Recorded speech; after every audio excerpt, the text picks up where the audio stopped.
House. Remember, Yes, indeed. this continues to be part of our rolling coverage. We will be also joined by reporters there. I think that's the carcade of President Donald Trump and First Lady, if I'm not mistaken. The arrival shots there first and foremost on your channel Doordarshan.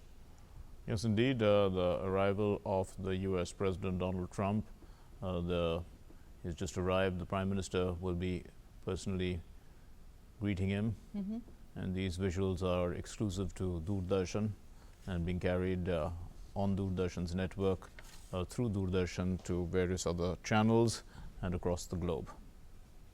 Well, on the trade front, the conversation today will be taken forward as we beam you these live visuals. There you have Prime Minister Narendra Modi, in fact, according welcome to President Donald Trump and First Lady. Well, these are first visuals on your channel, on your screen, Doordarshan screen, arriving at Hyderabad House. And that is what actually kickstarts the hard talk part of it, the real diplomacy. And we'll have to see. Well, both sides have reiterated there are lots of issues which are on the common page.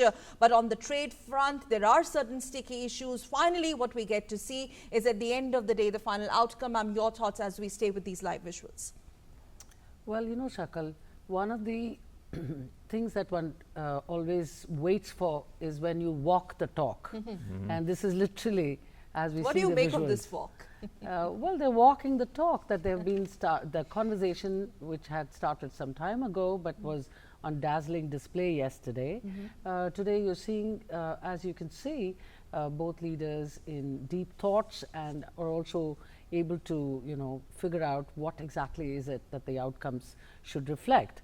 But, you know, to go back a little bit, I would say that it is important to understand that both countries need each other in many ways, though we understand the asymmetry, and, you know, there are enough pundits and experts who will tell you, oh, this is a, you know, we are the 9th trading partner, and, you know, all sorts of figures and statistics are given to you to show you how the real world and the real people look at this relationship. But I think for two countries engaging in global policies and global presence, I think it's very important not only to need each other but to like each other. And I think we've come a long way. When there used to be a number of irritants that used to be the only way to describe the relationship. There used to be poverty, there used to be private sector, there used to be Pakistan, there used to be proliferation. You know, if you want to go through the alphabetical soup of irritants, there are plenty available. But all that is thing of past now. That's right. Most of it or all of it? Most of it, and all of it, in fact, and all of those. So I would say today, so it's not only necessary to be relevant to each other, to need each other, but it's also good to like each other. And I think that's what you're saying. That's one thought. Yes. The other part of it is also about a local versus global synchronization that you're seeing. Now, trade brings that into great relief. We've been discussing since yesterday on how we are trying to align regional, bilateral and global interests and perspectives between India and the United States. But I think it's more also important to realize that local economies and local interests are now affecting the way foreign policies are being conducted, both in the United States and in the in India. And if you look at some of the recent research done in the United States, the role of the middle class, for example, how do they see their president serving their interests through foreign policy has become a very major point of focus. So today, local economies are devising formulas and, you know, a sort of policy level also, you know, there is a kind of alignment that they are trying to see with the global markets and so on. So I think these are important aspects that one tends to forget when we talk about a bilateral trade deal or just a trade deal for the sake of a deal. So there will be much more than that. Does foreign policy play such a big role in a U.S. election, you know, in terms of the local voter in the U.S.? Does it really affect them that much, or they look at you know, issues that would affect them locally? No, I think, Mark, that's a very good question. And substantively, there's new research that indicates that economic prosperity has become the undergirding principle of US foreign policy. And there are enough indications to tell you again the role of the middle class and the role of local economies are being partly driving American approach to economic policy towards the other countries. And therefore, you see, for example, the loss of a US dairy organization can have very significant impact in Indo-US deliberations on the dairy products trade. So that sort of explains in many ways it's not only about lobbying by pharma companies on medical stands or dairy organizations on dairy products, it's also about connecting the sale of a particular product to another country through foreign policy. So trade is also a two-way street, Mark, and therefore what you give and what you expect in return has to be mutually convincing, comprehensive, and so on. But at the end of the day, we need to wait before we speculate any further, because obviously once you get to see the actuals on the ground and see how much they have been able to actually accommodate each other or come together, that would indeed be the proof of the pudding. So the US President Donald Trump and First Lady Melania Trump and Prime Minister Narendra Modi now on the lawns of the Hyderabad House, and this is a photo opportunity, and we can see this is actually one of the newer photo opportunities. We usually see them on the corridors, but this is on the lawns. So this is this is in fact for the first time that I'm seeing it. So this is something new, in my opinion. Well, a photo op, a brief photo op, followed by a very, very firm handshake. And here we can see both leaders mean business. Trump means business. It's clear from the fact that a very high-powered delegation, which includes Commerce Secretary, Energy Secretary, Acting Chief of Staff, and also their NSA, are accompanying him. And global and regional issues like we've been talking about, which also include situation in Afghanistan, will come up for discussion. Will there again be a reference to Pakistan, direct or indirect? We'll have to see. And that is something which is also a very newsworthy point here, Professor Vijay Lakshmi. We've spoken very extensively on trade. But I wanted to ask you, since you picked up the electoral angle point, well, many analysts and experts do feel that he's here. It's also important for him to shore up his political capital back home. When I say that, I mean the Gujarati as first language and the Indian Americans there, particularly in LA, Silicon Valley, Atlanta, Tampa, Seattle, Miami. Traditionally, like even Chicago and Houston, they have considerable number of Indian Americans there. For him, that means a lot, and part of the outreach yesterday had something to do with that as well. Well, yes and no, in the sense that, American elections, presidential elections, are not just about popular voting, but it's also about electoral college that plays on in what is termed as the battleground states. And Texas is one of those states today, because 400,000 Indians make it call it their home, and more than 300,000, at least 300,000 of them are probably voters. And so to gain any electoral advantage is always part of any political calculus of any politician, and I think that's normal. And the other states are, Michigan, Wisconsin, Florida, you mentioned Tampa, and these are all the states in which electoral Pennsylvania, there have been, the past electoral results did indicate a very small sliver of majority, and therefore to make this inroad as partly also being able to benefit from it would be, I think, part of the thinking.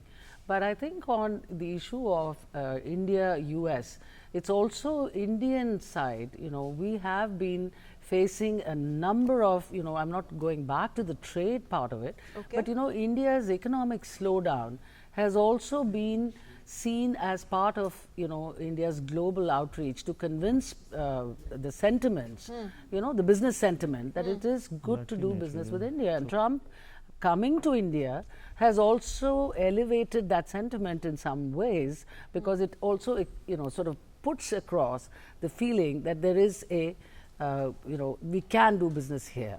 So I think this has benefited India as well. So, if you talk about just political and just economic. It may not really explain things to us. The timings of it just be coincidental for Donald Trump. It can be, and it's also a long way away. A lot of imponderables. Yes, There are yes. 50 states in the United States. So I know, the aggregate of Indian, the impact is 1%. So let's be very clear that we are not really over-inflating a lot of the things. But every political party and a politician has to be calculating and let's say accommodating a number of factors that could come into play once an electoral campaign or a contest begins. So it's clear that these are, but Indian Americans are very important. Right. They seem to play a very, very significant role, given the fact that whenever Prime Minister Modi has gone there, he has been able to get a very wide reception. And of course, I have to mention this, that there is a bipartisan support for Indo-US ties and for, improving Indo-US ties. So I don't really think that this limits itself. See, there are many frameworks in which you can study the incentive argument, whether Indeed. Trump as a acquitted future electoral candidate, Indo-US ties and that framework. So there are many frameworks which can explain incentives to analyzing such a visit. But I think by and large it's been mutually beneficial, and they need to think about how this mutual recognition of mutuality in a shared future can actually play out in hard, negotiated agreements, and the real issue will come out once we see the actual figures in terms of also in the coming months how much business investment is coming in and what kind of agreements have facilitated Indian trade requirements, because we also want to send But very mangoes quickly, and before I hand it over to Mark, do you see there is a desire, a free-flowing desire, both sides when it comes to trade and investment? You see? Yeah, but India wants FDI, as was many have discussed.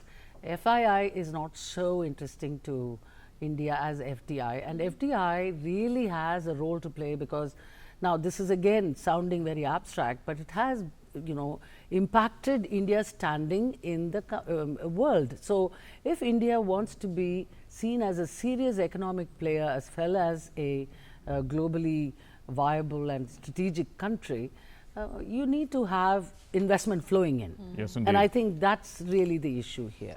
Let's of interest when it comes to the Indo-Pacific.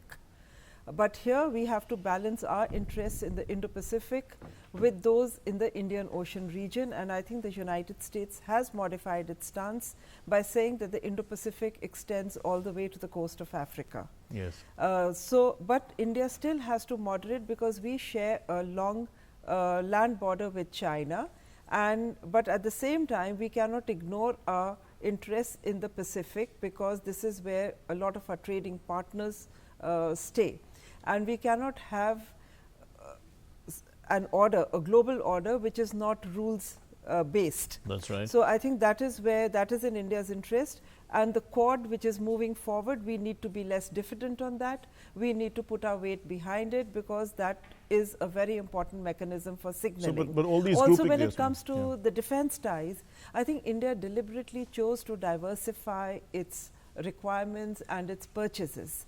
I wish we could have done or invested more heavily on R&D, but that unfortunately has not happened. And today, when a country aspires to be a global player, and with its obsolete defense equipment, you need modern equipment, you need modern weapons, and the erstwhile USSR, Russia is doing a lot. We are still dependent on military platforms. 70% of our military platforms is still based on the Soviet era.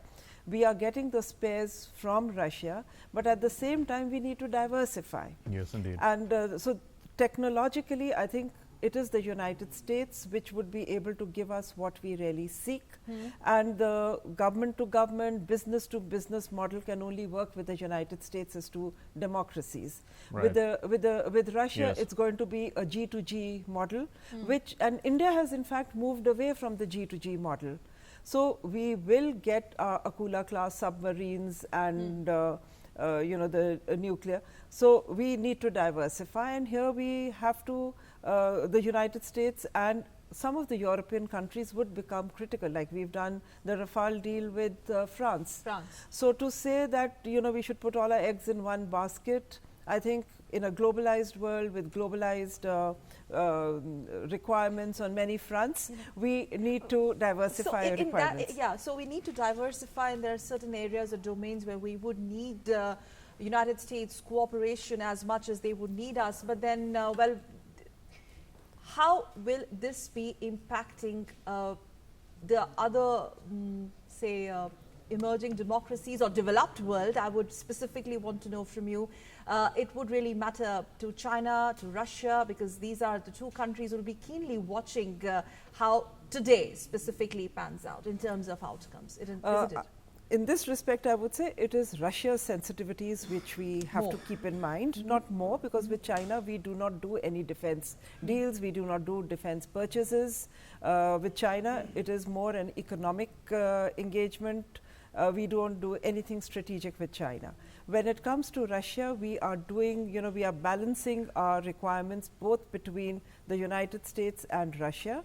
And I think the biggest challenge was when we overcame US pressure on not signing the S-400 deal with Russia.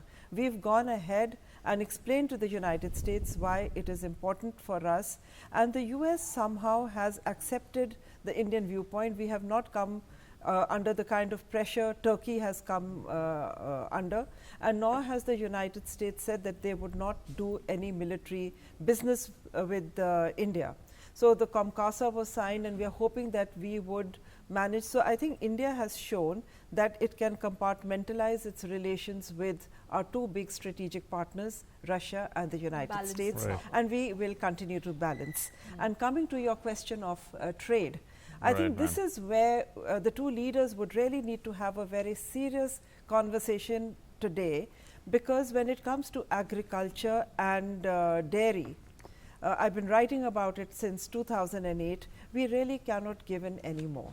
The US needs to be sensitized that 50% of India's workforce is still dependent on agriculture, and these are marginalized small farmers. You hear of farmer distress, farmer suicides, and you know the subsidy which goes is minimal compared to what the US pays to its own farmers. In the US, the agriculture contributes only about 2% of the American GDP. In India, it is 18% of our GDP which comes from the agriculture sector. And 32 million people in the United States are dependent on agriculture. In India, it's about 245 million. So see the huge the US also subsidize for their farmers heavily, is what you're saying. Very heavily, and that's against the WTO guidelines in any case. So they continue to flout. So I think this is where Lighthizer is not going to relent, but maybe Trump and Prime Minister Modi need to have a one-on-one on this, and it needs to be explained as to why. And let not agriculture and dairy become such a major part of trade when we are moving ahead on a number of other areas like energy, defense, and we need to look at the overall basket. So there is a scope to move on incrementally in trade space. There is, but I think we need to have a dialogue and explain. We'll have to see what comes out of the trade deal. I'd like to take you up on another issue that you did raise, ma'am, about the Quad and these other issues with the Indo-Pacific. India's engagement in these areas, is not at the cost of anybody else. It is actually to enforce rules. I mean, to enforce a rules-based process. And is there enough convergence, you think, for the other countries that are involved to see that, a rules-based approach is and it's not hegemonistic in any way? Absolutely, I would agree with you, because this is not hegemonistic in any way, because this from our point of view, but from the others as well, whom we are cooperating with. See, I think the others we are cooperating are all democracies. That's right. And when you have a confluence or a meeting of democracies, I think hegemonistic tendencies do not come into the foreplay. US is the one which is seen as the hegemon by the other big players like Russia and China. And I think the US, India has been able to explain to our interlocutors that we play by the rules. We do not look for a world order, which is either US led or led by any, it is multipolarity. India has championed itself, as a strong believer of multipolarity. And I think our foreign minister has done tremendous amount of work and does done commendable work in articulating India's policy, which finds a large amount of traction. So if somebody says that India is hegemonistic, we do not have a history or a background of ever having been hegemonistic. And I think there is a great deal of transparency when we are talking about the Quad or talking about connectivity corridors as a challenge, or to kind of offset the influence of the Chinese BRI. Okay. So I think it's only China which may have a lot of concerns about it, but China also is not being kept out of the Indo-Pacific. China needs to observe the rules and play by the rules, and is a part of the Indo-Pacific. I'm being asked by my producer to move on into this particular discussion now. We are joined by Pranav Desai, who is the founder of Voice of Specially Abled People, who's joining us. Thanks very much, Mr. Desai. How would you look at the relationship between India and the United States, especially in the realm of Voice of Specially Abled People?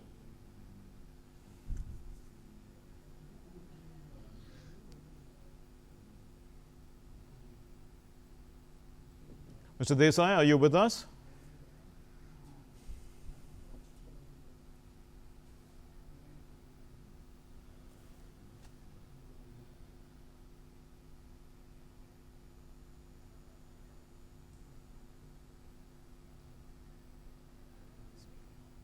Well, I'm told that there is a delay and in the transmission, but maybe I can ask you once again, Mr. Desai, how would you look at the visit of the US President Donald Trump, and especially in the line of the work that you do with regard for advocacy for specially abled people?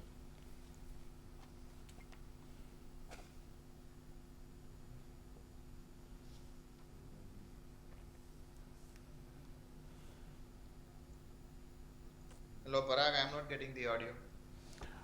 That's not been able. We will correct that and then get back to Mr. Desai. But yes, we will get back to you. Thanks for the moment. However, for joining us, we shall correct that and get back to Mr. Desai. Meanwhile, let's once again shift our focus to the outcomes. We in fact had a comprehensive take from you, ma'am, as far as the possible outcomes today are concerned. But very quickly, let's go back to what happened in Motera yesterday. What, according to you, was the largest, rather the biggest import of it? I mean, the way, okay. So once again, live visuals coming in from Hyderabad House. And in a moment from now, I think we're going to have a joint statement coming in. And I think that will give us more clarity. I think right now we should stick to the business part of it. And anything out of the box that could be expected today. We are not speculating here, but considering the way President Trump went on, and here you have the two leaders, one the leader of the largest democracy, the other leader of the oldest democracy. There, in any moment from now, the joint presser will reveal the big story and the larger picture when it comes to how this visit, the standalone visit of President Donald Trump, has in fact taken the relationship between India and United States to many, many notches above. Yes, indeed. And so these are the visuals that we were getting a little while ago from the Hyderabad House. This is the restricted level talks that are taking place between the US President and Prime Minister Narendra Modi. And we shall be filling in you with details once we get them from sources and otherwise about what is happening. We are in the meantime trying to correct that line that we have with Mr. Desai, who is the founder of Voice for Specially Abled People, which is an app. And Mr. Desai, can you hear me now?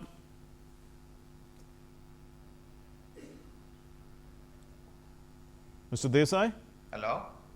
Yes, can you hear? Can you hear us from the studios of DD India, sir?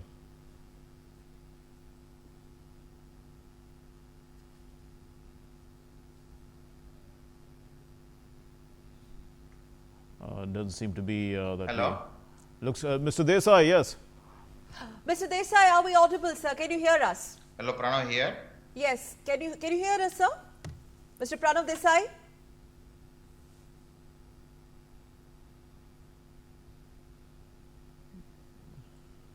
Well, there seems to be. Okay, I think, Mr. Desai, we can try it one last time. Can you hear us, sir, Mr. Desai? Are we audible? Well, there seems to be a bit of a technical snag there. We will try and go back to talk to Mr. Pranav Desai. Meanwhile, we were in fact talking about the possible outcomes and the question that I asked you from the address at Motera yesterday. All that bonhomie, what is it really going to translate into? Well, we have something on expected lines, but could there be something that could come unexpected? May would say that yesterday the unpredictability of Donald Trump was not visible in Motera. Like you also mentioned that he stuck to the script, there was a proper homework, but today in front of media, you will have Indian media, international media, contentious issues, so much, and also what really comes out of the joint statement, though there is no structured press conference on cards, but anything out of the box that could be expected today. See, the joint statement is already sealed and it must have been discussed, and it's along expected lines because there's no trade deal, no mini trade deal, and the fact that Trump still chose to come to India at a time when he has been absolved of the treason, the charges and impeachment charges, his personal rating within the United States is very high. So he's obviously, so one of the reasons is, I think it was this huge welcome which was promised to him in Motera, and I think we have not let him down there. We've not, so it was something which he expected, or maybe beyond what he expected. So that has made him very pleased. And in his speech or his address at Motera, he has turned up, talked about global terrorism. And he brought in Pakistan also in the context of, that we would help Pakistan fight or tackle global terrorism. So it was a very moderated thing. It was none of, he has not said that he is going to mediate between India and Pakistan on Kashmir. So that has not happened so far. If it happens between the two leaders, I doubt if he's going to repeat it. But today, I think what we need to be very watchful of is what's happening in Delhi, the riots. And this could put, even if it's not something which is brought out very openly, I think we need to be conscious of the fact that we pride ourselves in our multipolarity, and this could become a pressure point on India when we are speaking with another democratic country, Yes. Which again, of course, has its own issues of race and culture. Dr. Seko, let's try once again with Pranav Desai, because maybe the connectivity line breaks down each time we talk for a little while. Dr. Desai, it's a pleasure to have you with us, Mr. Desai, here to talk about Indo-US relations in the light of cooperation for specially able persons. What is really on? What actually is the case? What is actually happening between India and the United States in this regard? Well, thank you very much. I think for asking this question, and first of all, US is the capital for all the assistive devices and assistive technology, which has enabled millions and millions of people with disabilities. So when we look at the trade opportunity between India and US, this is one area, in our opinion, that India has a huge opportunity, to serve its 100 million people with disability by enabling them with assistive device so that they can be functional. And that investment would be very, very strategic in order to achieve that 5 trillion economic vision. And US could be the perfect trading partner in this area, where US companies can think of India as a base to produce these products not only for the domestic market, but the fast growing aging population of US as well as Europe. And in fact, this is a new industry, and so China is already there, but we have a lot of advantage of our domestic market, our technology power that we have in the Bay Area, Silicon Valley. So this is something we need to really harness, and that's what Voice of Specially Able People I'm founder of. We are around 8,000 plus volunteers. Right. We work with Niti Aayog. So this is the area where we can really benefit with this growing convergence, the relationship between Prime Minister Modi ji and Trump. So is there any forward movement with regard to what you're suggesting, Mr. Desai, in bringing these kind of assistive technologies to India? Because of course it can help a large number of people in India, and India could also be a base to manufacture for areas which in a regional sense, to markets within India's close borders or close proximity, and maybe even to the rest of the world over time because of cost advantages. Do you see this as an area of huge opportunity, and how do you have Indian businesses shown interest in this particular field as of yet? Absolutely, absolutely. In fact, I was in India before 2 months, and so we are working on this particular opportunity between India and US to realize in multiple ways. The first is policy level. So working closely with Amitabh Kant ji of Niti Aayog and his team to put up a large conclave wherein we bring all the expertise and create a policy framework to give incentives for the businesses to look at investment opportunity in assisted technology. Second, India is a big market, but it requires certain innovation of these products that are made in US or cater to the US market. So like we can send Chandrayaan at or our mission to the Mars at a fraction of a cost to NASA. Why can't we innovate various assistive devices to bring down the cost so that our innovative talent that we have with our youth, because remember, India has a largest demographic dividend, youth. If they can be, some of them, so we have been working with engineering colleges in India, LD Engineering, for example, and we launched Innovation Challenge under SSIP program.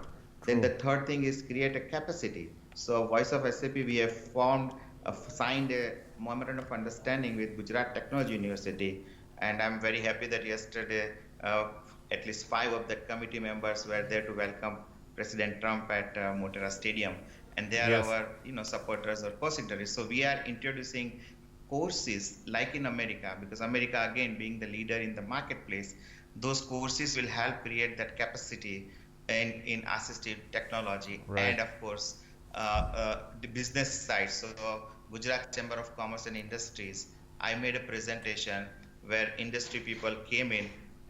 It was a very, very deep interested, by everybody in the community. So there are 3,000 plus products in the US on assistive devices. Many people have taken this as an initiative to start looking at how to produce some of these products in India, because as of now, even wheelchairs we are importing from China. Yes, Mr. Desai, but at what price point is the factor? You did talk about the market forces. Exactly. Indeed, the US, obviously the prices are, could be competitive for the US market, but are they actually competitive for the Indian market in a sense? And you did mention, India has cost advantages of producing here, but at what price point will these products be brought in, so that they can be accessible to the Indian market? Because at the end of the day, it's accessibility also that makes a difference, isn't it? Absolutely. So that's what I was trying to tell, that India has to look at this as a domestic market by promoting innovation. Yes. Because most of these products that we import or they are available in the US, if we have indigenous version of those products, we can not only serve at a very competitive price to the domestic market, but at the same time to the export markets as well. So the opportunity is in billions and billions of dollars. By one estimate, it is more than $100 billion. These estimates are again a little bit vague, but these are coming from research done by Chinese and other people that they are looking at. Because remember, Chinese companies, there are 10,000 companies making wheelchairs. So can India have a fair play there? Yes and no. If we start innovating and put a focus on our domestic production, we certainly don't need to be dependent on the China. But at the same time, there are hundreds of other products which are probably a lot more early stage of innovation, which is where our programming techniques and people in Silicon Valley can take it more as a startup, because India needs to focus on entrepreneurship, startup, and this is the area where hundreds and thousands of jobs can be created. All right, many thanks, Pranav Desai, founder VOSAP, joining us live all the way. In fact, we're going to just one last question, sir, since you're joining us all the way from United States of America, and in fact, that explained the disconnect. We had difficulty connecting you, but any which way, I would also want to know, your viewers would also want to know you, what is the brewing sentiment on ground when it comes to Indian Americans there? Well, we talked about the innovation, the business part of it, but the Indian Americans there, how are they looking at this visit of President Trump? They are definitely looking at it as a very historic moment, and certainly it creates lots of opportunities, interest with the local business community here in the US. So the business community all in right, the US. I'm sorry I'm interrupting you here. We are getting these live visuals of US's First Lady, her visit to Sarvodaya Coeducational Senior Secondary School. This is in Moti Bagh, and there you have these children. Tiny tots, in fact, with those flags, Indian flags and the flag of United States of America, greeting her, waving at her, and she's making her way into this school, Sarvodaya Vidyalaya in Moti Bagh. We can see if we can get an audio there with a ceremonial welcome there by those tiny tots there. Yes, audio.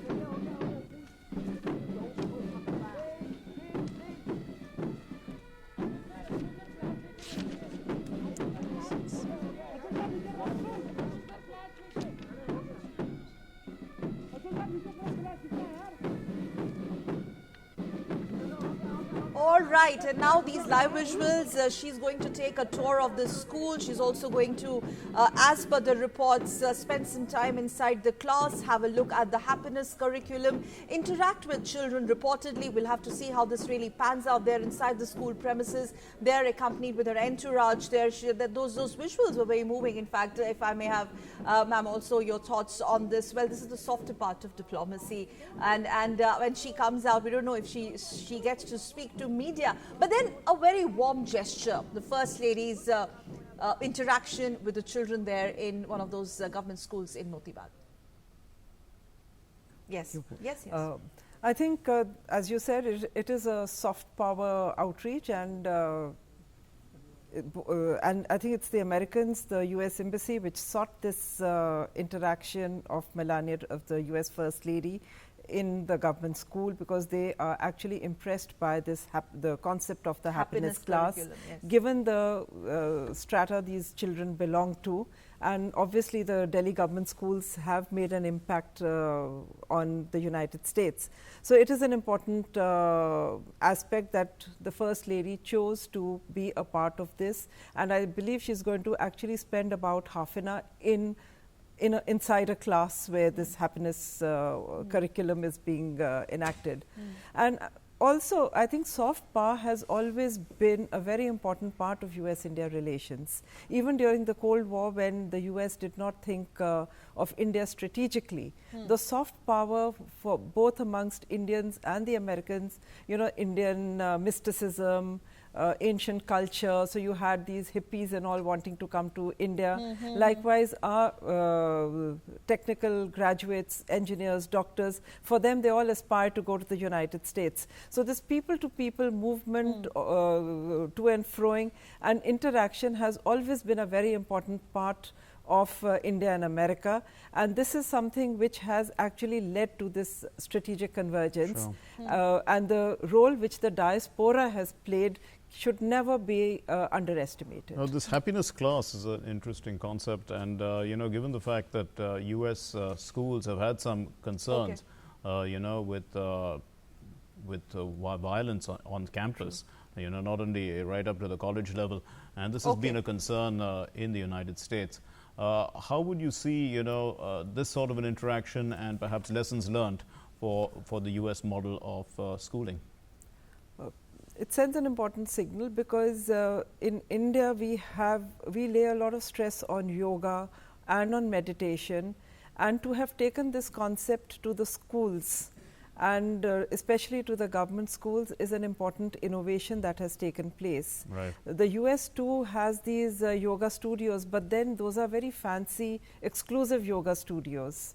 So if they can adapt it to the commercialized in a sense, right? you know, it's more commercial, and you have yoga tourism and a lot of Americans wanting to travel to India for yoga tourism.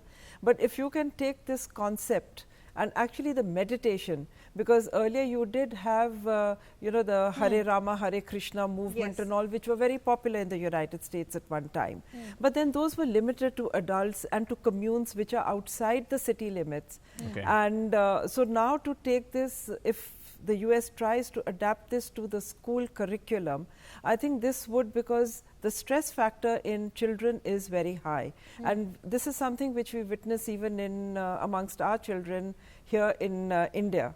You know, the pressures and all, which I think we were free. We used to play more outdoor games and stuff like that. Okay, fair Whereas, Well, you this know, reminds me when Michelle Obama, she was here, she also had that bit of an interaction, that part of Right. the soft diplomacy. You know, Michelle we also Obama have, has, I think we have Mr. Desai Yes, still with us. We'll on go the to line. Mr. Yeah. Desai, but please finish your point. Michelle Obama, in any case, was doing a lot, you know, work which was visible on school children and Yes. especially school girls, since she had 2 young daughters growing up in the White House.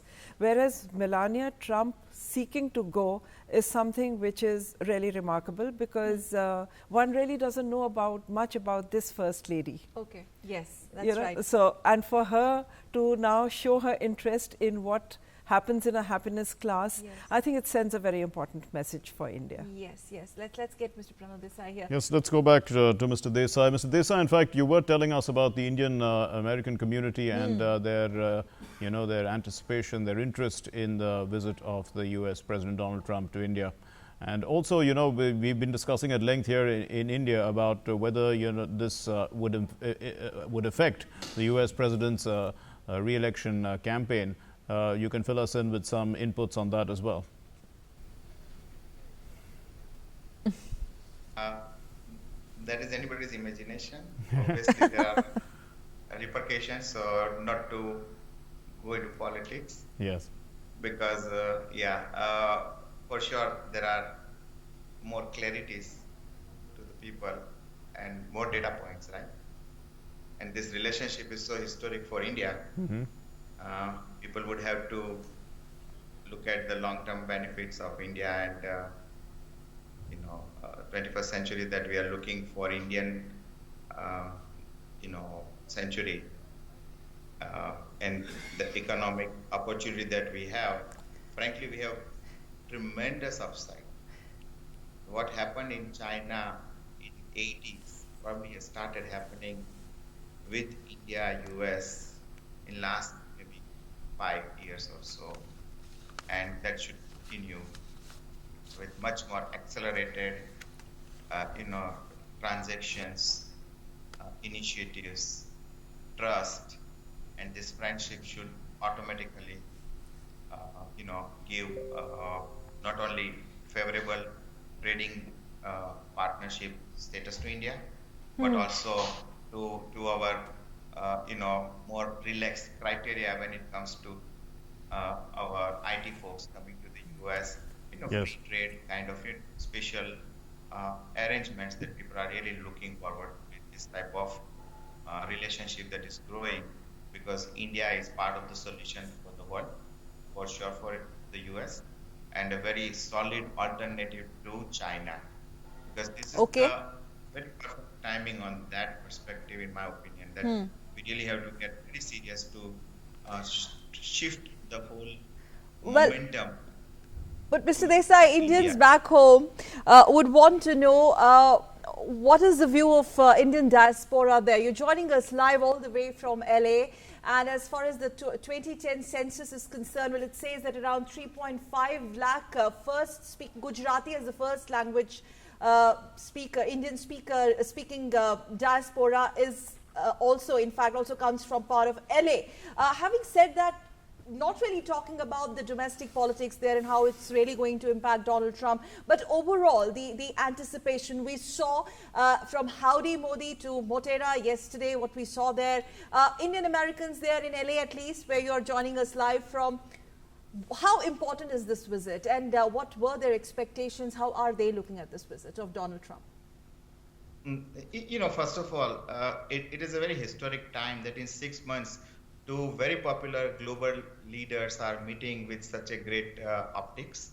So as the Indian diaspora is extremely happy, energized, thinking about many initiatives to take based on this growing relationship and the trust. So at least Howdy Modi, I was there in person, and around 80 of our volunteers came from around the country to attend that historic meet. Even few of our volunteers were there in Ahmedabad. I come from Ahmedabad. Okay. So, at least well, that comes to this very natural question, sir. Your thoughts on Namaste Trump in Motera yesterday? I know so many people watched it, were so excited. I got so many messages from our volunteers and other different WhatsApp groups. So the excitement, the promise, the biggest thing that frankly we all must appreciate, the details that Trump articulated about India was very reflective of his love and commitment, that how much he knows about India and how much he cares for India. And certainly our Prime Minister did everything absolutely right. So he gets maximum attention from the US President, because take it or not, but with the type of relationship that we have now with US, if we would have it before 20 years or so, we would have been ahead of China. It is our moment now to seize it. Okay. So, Motera event yesterday, did it remind you of Howdy Modi? I mean, we will not compare the two, but since you were also associated with Howdy Modi, in that sense, what are your thoughts? Yes, we were the hosting partner at Howdy Modi, and I think I was very impressed with the arrangements and the flawless complete program on time. Like Howdy Modi was a bit delayed for some reasons, but this was perfectly on time, on schedule, and I think that was very impressive arrangements from start to beginning. And in terms of size and scale? That is magnificent optics. Nobody in the world, and what I liked about when President Trump started talking about how many people have got the gas lines and the infrastructure, roads development. So the world took a note of India becoming very fast-growing country with better infrastructure, millions of people coming out of poverty. That message was obviously well covered by the global media when President Trump talks about it. But President, it was something very unique. Yes. Well, many experts say, and there are numbers to also back it, that the popularity charts, in terms of popularity chart, Donald Trump is one of the most popular leaders here back in India. And does it hold almost true for our Prime Minister back in USA? Well, as far as his trips to US in the recent past is concerned, well, that also speaks volumes of the fact that not only as far as the diaspora there in America is concerned, but the Americans also love our Prime Minister Modi. Is that absolutely so? I give you one example. The congressman that I was on the flight from Los Angeles to Dallas, the company I work for, the headquarters is in Dallas. So the Texas congressman was with me, and when he's learned a little bit about my background and association with Prime Minister Modi ji, he has been talking so highly, and he wanted to come bring a delegation to India for the business, because these people have learned from Howdy Modi, obviously, that India is business friendly, and the most capitalistic society of the country, USA, is now looking at India as an equal partner. Because look at the whole world. Probably we are the most promising country and the economy. If we do everything right, which is I think the right moment we have as of now, we can play our cards so, and I'm very happy that Prime Minister is there to convert this opportunity, this vision into reality. It's not easy. Even $5 trillion people may think like, oh, how it, but that's where the unlocking of the potential of so many areas that we have right now, that we see as a opportunity that has opened up, that will collectively take it to 5 trillion economy. So I think without US that is not possible, put it that way. So Right. US investments and US people have to, I was talking to my manager in the office today, and he also knew on that in local newspaper. So media has covered well as well in the US, mainstream media and CNN and other places. I think people are by and large looking at, because India is a democratic country, and we all are very proud that 3-4 million Indians in America have created extremely good reputation. It could be corporate America like Microsoft or Adobe or Google or those companies, Novartis, CEOs. I'm or, sorry, you I'm know, going to interrupt you briefly here. Once again, live visuals from one of the classrooms there in Sarvodaya Sure. Vidyalaya in Moti Bagh. First Lady there interacting with the tiny tots, and she's also going to be spending some time there. Reportedly, she's going to take a look at the happiness curriculum there. You can see all smiling and beaming at these kids. In fact, we can also spot that, ma'am, your thoughts on it, a red tilak. I mean, that's our way of welcoming. That's a traditional way to welcome. Yes, if we could go back to those visuals. And yes, let's also now touch upon a bit on the soft part of the diplomacy, the softer diplomacy. Yes. I think she's been given a traditional welcome, as is our, it's nothing new since she's here, and we saw those two little girls who gave, so they must have obviously put the tilak. And she's supposed to be spending about half an hour, is what I had heard. So I think, I don't think she's really going to speak, because unless of course, but obviously somebody would explain the concept behind the happiness class. And she would, I mean, it's difficult to say what memories she takes back, but obviously they're going to be very happy memories and very calm and a peaceful atmosphere, as you can see in the school room. We have an audio conversation. Now Deepa ma'am is going to tell you a wonderful story about a little girl who also loves singing as you do. And Deepa ma'am also loves singing a lot. Okay, so today we have this book, and from the cover page, I just want to know that what idea you getting for the story. Yes? I think the story can be about the sad girl. To the sad girl, okay, yes. Girl is frightened, okay, yes, what else? Yes? I think the girl is standing. I think the girl is standing. Okay. Now let's see. Okay. Just keep this in your mind. Let me take the name of the story. Whatever little audio we can get, we can see that they are talking about a happy story. And I think that the US First Lady is very interested in whatever is happening over there, as we can clearly see. She's quite amused and involved with the entire process. Well, there's a very colorful display board behind her, and visibly happy and smiling First Lady and those tiny tots. Well, what we can tell our viewers, these are the live visuals from Sarvodaya Vidyalaya there in Moti Bagh. The happiness curriculum event underway, where it's expected she's going to spend some time there. It's part of her 36 power-packed intense tour, and when she comes out, whether she'll talk to media or not, well, whether at any forum, in fact, today, for whatever little hours they are here, whether she's going to share her experiences. But then, having said that, talking about the First Lady, not much is known about her as far as her interests beyond, well, she hasn't been like the way her husband has been, pretty interactive when it comes to media, very spontaneous also, not her, but. Even in the United States, you never see her interacting with the I media. meant in US only. You know, Since so yesterday we over here, haven't seen no, much we yet. haven't. So I doubt if she's going to have any media interaction. But as far as her interests are concerned, I think she would be interested in children's education because she has a young son who's about 10 or 11 years old, and she does apparently take a lot of interest in his schooling and his extracurricular activities and the extra special classes he takes. So obviously she would be interested in these kind of things, and the happiness class would probably be one such aspect. She's looking at it purely from the fact that she herself has a young son. So I think that is the only little bit one could deduce. How integral are such engagements when they are part of the diplomatic, rather power-packed diplomatic itinerary? How significant are such engagements?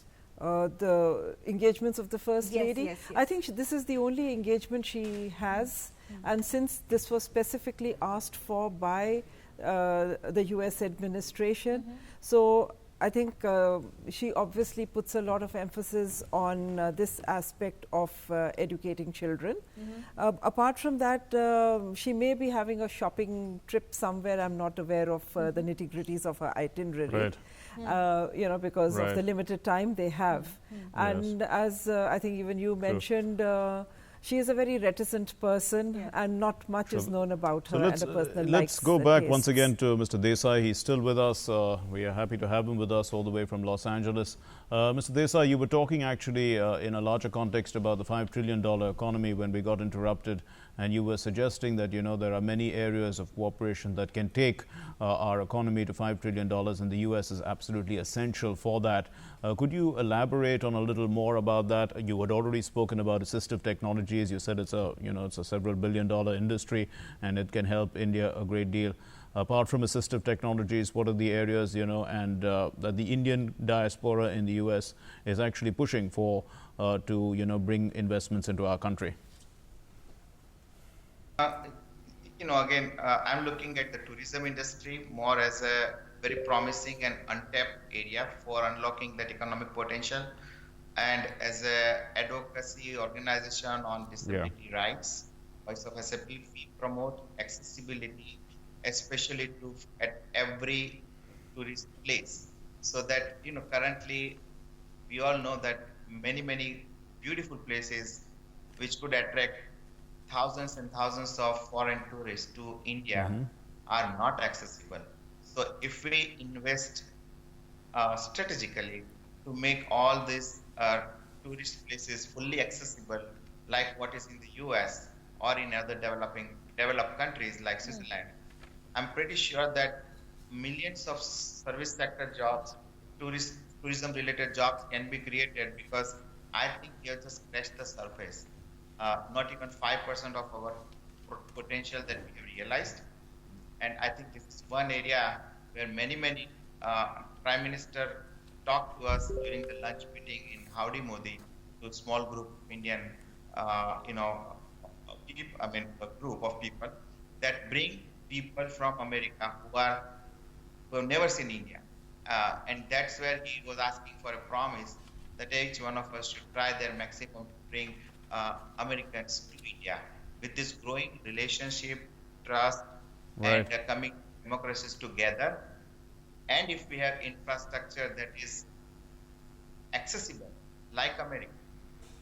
I have a portfolio with both the legs, and still I am working as a vice president of sales for North America for business unit. That is possible, it's accessible. So if India becomes accessible, tourism potential can be realized by creating jobs and the revenue both. Right. Of course, domestic tourism is also increased. But, absolutely. That's where investment also could come from, because remember, Gujaratis are owning 70% of the hotel chain that, as we all know.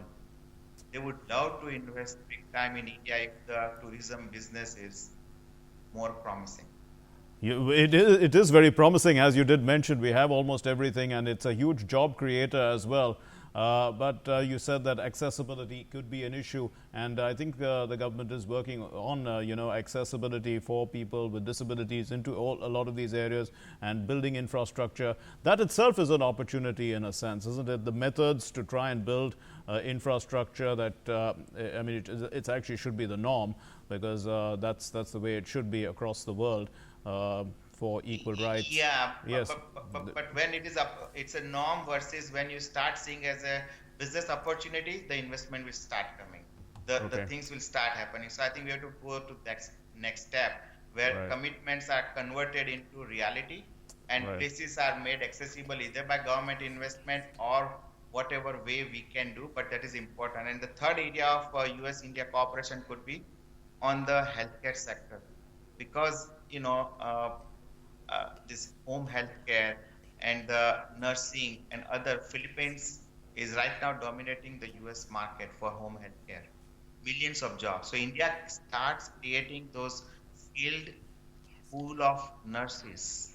Okay. Not only it will help domestic market for people with old age or disabilities, but Okay. also those competent courses like speech therapist or other physiotherapists and all that are extremely good export oriented jobs and market for Indians to come to the US. So it's both the way. Sure. I think we should look at that also as a area to invest, to create capacity of Right. trained physiotherapists, speech therapists, assistive technology usage, how it can. Dr. Sikho, how would you look at what Mr. Desai has been saying? He's mentioned the three areas, the assistive technologies for accessibility. He mentioned tourism and then healthcare. To what extent, are all these featured in discussions at the top level, in business to business or in government to business kind of discussions? These are all very important areas for cooperation, because it, when you're talking about soft power, or when you're talking about an engagement between two such big nations and democracies at that, it cannot always be about hard power and the strategic partnership or the strategic convergence. As I mentioned earlier, soft power has always played a very important role in US-India relations and the level of comfort we have reached today. And tourism is one, but it has not been exploited to its full potential between India and the United States. I think we need to get our infrastructure more in order to attract. It is a very conscious policy to promote tourism, by the government of India. But we really need to do more. We need to make our monuments and a lot of other places more tourist friendly, and especially for the women tourists, women traveling alone. There are issues. We have history, we have culture, but we need to kind of make it into a holistic experience for anyone coming. And education and healthcare, I think this is where a real bonding between the two nations can take place, because this is the need of India. We need innovation, we need technology, we need to open up, because we have this huge youth force which is looking for employability and for looking at the right kind of education and technical skills which would make it employable. So to safeguard against this youth dividend becoming into a youth bulge is a challenge which must be addressed very seriously by our government. Okay. And we need to have a very serious high level, not just government to government, it has to be expedited at the business to business, and there has to be a definite policy input from the government or a policy direction to have skill development. It is a part of government's policy, skill development, smart cities, and how to integrate our youth into this whole vision which our government has enunciated for the country. I think innovation, technology, education, youth, all this becomes very important, and it has to be treated as a composite whole. Let me also take this opportunity to welcome Professor Somnajit Roy. He's Assistant Professor for the Center of Canadian, US and Latin American Studies. Thank you very much, Professor, for joining us. Good afternoon. And to begin with, your thoughts on what is now expected in few hours, because the hard talk, the operative part of the tour, if I may put it that way, will come into play. We'll have more clarity about the much anticipated trade agreement, the large or the small part of it, because yesterday he referred to it as large trade deal. But the comments prior to his visit to India were absolutely contrasting. Having said that, putting aside the bonhomie part of it, the business part of it, your thoughts? See, as I said yesterday also, we should not be expecting too much. But to go back to President Trump's observations, he said that India was the king of tariffs. Now, he is not going to give a country who he calls the king of tariffs and a tariff-free access to the American market. That is for sure. So we should not be expecting on that front. But then the sky is the limit. India, it all depends on American initiative, and of course India's large-heartedness, to what extent India is willing to open access to its markets. I believe at a very personal level that there are certain areas in which economic cooperation, trade cooperation can happen. One is when we talk of healthcare. Healthcare has certain dimensions. One may be health equipments. The other is health insurance. As we know that America is actually a country of health insurance. So that is one area, but it all depends on the government of India. The other is real estate. These two, I believe, it's a very personal thing. I'm not an expert on trade, I'm not an expert on economics. But then that, I believe that these two are areas which the two countries, especially the government of India, can look into. If not now, if not today itself. Don't expect everything today, because it's a very short visit. And he has said that we can achieve many things if the trade deal that he is thinking about. He had already said that it can come after the November election. So if he wins, there will be another 4 more years, and we can expect to reach the huge amount of trade partnership, the dimension that we are looking forward to. That may be reached during his tenure as president. So don't expect too much today. If it happens, nothing like it. But if it doesn't, then we should be expecting a Trump victory in November. Sure. Because if it is not President Trump, and if someone else becomes president, and someone else may be from the Democratic Party, the Democratic Party at the moment does not have high opinion of Narendra Modi, does not have high opinion of the BJP. It is perceived as anti-Muslim, it is perceived as anti-minority. So if we have a lot of expectations from America regarding trade, regarding anything, regarding defense deals, regarding everything, that is something that we must expect. I'm not saying that we should be campaigning for President Trump. We must expect at least that is one thing we can do. Since you mentioned campaigning, I would want to know from you. And as we stay once again in these live visuals coming in, I think Mark, that's the live feed coming in from Sarvodaya Vidyalaya. No, Actually, I think Mr. Desai is still with us. Yes, and Mr. I think Desai, would you like to share your thoughts on the fact there's a lot of buzz here also? Well, this is also seen from an electoral angle as far as President Trump's India visit is concerned, and his outreach to Indian Americans way back in America is concerned, the kind of perception that he would want to capitalize on, that he's an American president who is very friendly with Indians in any part of the world. He's that friendly American president. Yeah, I think it is very natural, right? When the optics of our Prime Minister, who is so popular that no other leader that India ever had, who has been so much popular, especially with the Indian diaspora here in the US.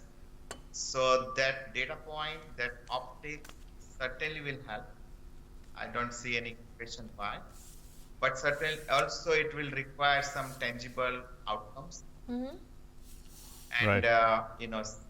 we need a good trade agreement probably sooner than later, because our economy needs it, and we really are kind of in rush rather to delay any further, having more trade opportunities, lifting all the visa restrictions for our people, and having special focus on the type of I'm going to opportunities which interrupt are you for another 2 or 3 minutes, Mr. Desai, because as you continue to stay with us all the way from LA, we also getting these live visuals of the First Lady, her freewheel interaction with those tiny tots there in Sarvodaya Vidyalaya in Moti Bagh. Reportedly, she's going to witness some of the activities in the classroom, part of the diplomacy that would be called softer diplomacy. And how essential and important is that going to be for the fact that not much is known about her? Well, this is her first India visit, the Made in India visit in here. Well, if you look at the body language, We the can way actually it all try and looks, get she's Mr. Desai's opinion on education in the fact, United yes, States. Yes, yes, and we stay with he's the live visuals. right. Professor Desai, would you like to comment on it? She's interacting with these kids and she's going to have a look at the happiness curriculum. And by the way, these visuals look, I mean, she's enjoying, she's engrossed, and she's enjoying every bit, every moment of it. Extremely comfortable in that space. No, so I think this is a very good area that thank you for bringing to notice, because Voice of SAP, the organization that I have started, we are focusing on empowering of specially able people by providing accessibility, education and employment. So Yes. education, especially the schools, I don't know whether this school particularly is inclusive, having all the practices or, to promote the inclusive education. But by new law, Rights of People with Disability 2016, new law, inclusive education is very much part of the new law. And America, and I'm sure First Lady would have enough knowledge about seeing, at least in America, every school has, inclusive education. That means people with disabilities study side by side along with the people who are not disabled, and that's what we need in the schools. So I think there's a huge opportunity in the education sector as how India can also become inclusive education system when it comes to people with disability. And that's where I think if people are really taking more interest, those gaps will probably emerge. I don't know about this particular school, but if it is Right. inclusive, I hope they will show some of those investments being made, because I have seen Amar Jyoti school in Delhi, extremely impressive, inclusive education. One could learn from them, that model. And we need many Sure. schools like that. Sure. So these were visuals that we were getting from the Sarvodaya school in Moti Bagh. And Mr. Desai, you can stay with us also on the education front because you've raised that topic. You've raised the issue of accessibility in schools. What is the norm in the United States? What is the situation there that India can emulate? That you think that our schools have unique models because we have to first keep children in school. Children are often find their parents find them other activities so that they can earn for the families. I'm talking about from the poorer sections of society. We have certain different needs in a sense, or challenges. But how would you view? How would you compare the systems? Education system, especially primary school, is very, very focused on investment in every child, no child left behind. That policy came long back, and investment of providing assistive devices or the tools to learn for children with autism, children with That's visual right. impairment, all of that. So every school would have teachers who are experts in special need education. Unfortunately, in India, we have still a huge gap of teachers even understanding what is Braille or what are the basics of disability. So we are starting with our Sarva Shiksha Abhiyan. I have seen that initiative and investments, and we have a long way to go and learn from the US model. So the students in the US, from the childhood, children do not look at people with disability or student with disability as like stigma or something that they have not seen, because from the very childhood they have been brought up on side by side with people in wheelchair and people with hearing and visual impairment. This is Yes. what, if we build in India the inclusive society, the dream of having an inclusive society would Okay. really become true. Another thing in the US education system is that the progress, individual progress, is being tracked for a student with disability very, very meticulously. So huge investment again on the tools and techniques as what is the learning that they have done, what else could be done. They have a concept of homeschooling, so they will send the teacher to the home. Yes, if the indeed. student with disability cannot go to the school. So it's a huge gap between the US and India. The good news is that many Indian community people are teachers in the schools, especially special ability, special need educators. Now, that is what Voice of SF is trying to connect the dots and bring that knowledge and expertise to India, so that we can also, Yes. improve on that inclusive education. Okay, let's bring in Professor Ray also into the discussion. Professor Ray, you are actually in the field of education, but at the higher level. This meeting of Melania Trump with children is about the happiness class, a unique model that is being brought about. The importance of of creating happiness at the children's level, so that the potential of the child is fully achieved. At the university level, how are issues like this actually taken up? To see the well-being of the students so that they can achieve their highest potential. See, I believe that higher education in India, college, and by higher education we mean college and university education, that is quite inclusive in India. So, that part is taken care of, whether it is physical disability or whether anything that arises because of past hindrances. So, that higher education is quite inclusive. But then a lot needs to be done. There are students who, there is a gap between the rural and the urban, which I believe. I have been a student of the same university where I work now, and I believe that there has been a major gap between the urban and the rural, if not anything else. We have covered the issue of caste, we have covered the issue of religion, we have covered the issue of physical disability. Those things have been taken care of.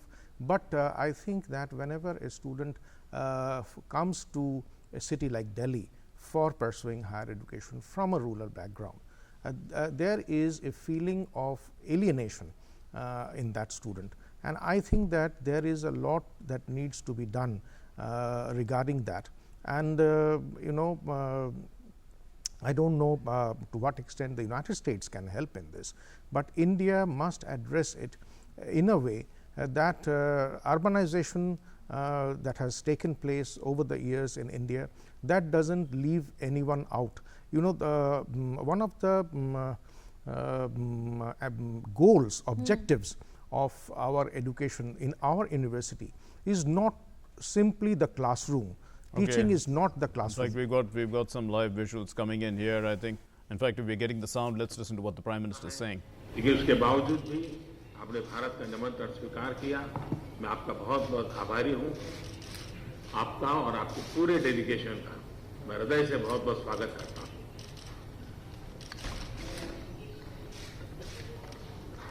Well, I want to thank you, Mr. Prime Minister. The last 2 days have been amazing in every sense of the word, from every stop.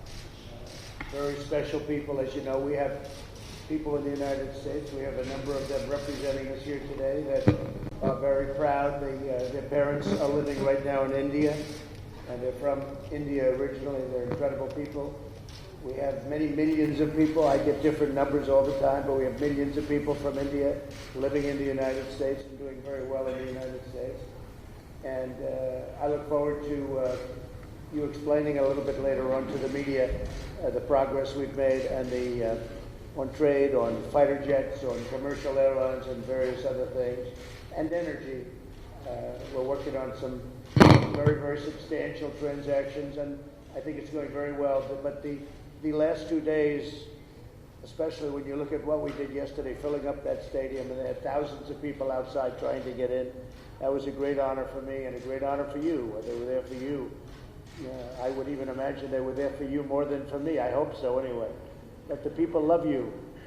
When I spoke of you, and I speak with great fondness, the people stood up yesterday and they cheered. You had 125,000 people, I guess, inside, and you had many people on the lawns. and every time I mentioned your name, they would cheer. So they love you in India, and that's a good thing. मैं आपका आभारी हूँ राष्ट्रपति जी। Thank you very much.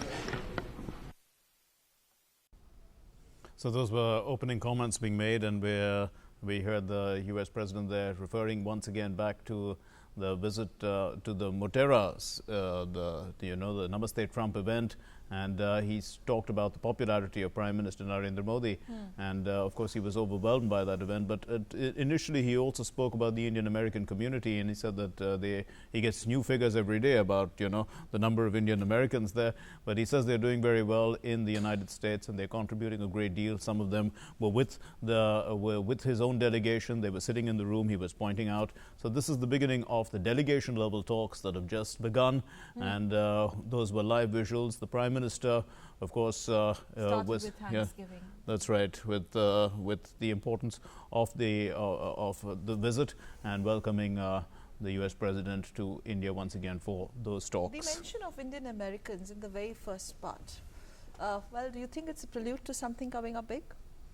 See, Indian Americans are an important component of American society. There's no doubt about it.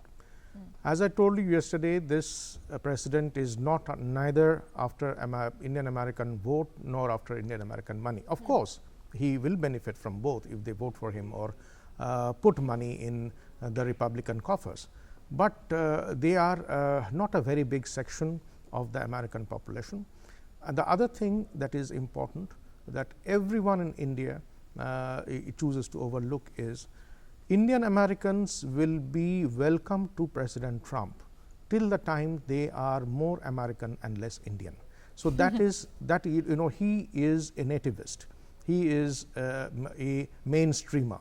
He is not very pro-immigrant. So even though a lot of Indian Americans are Republican, they have voted for President Trump, and he keeps acknowledging their contribution towards the building of America, and which he did yesterday also, which he did today also.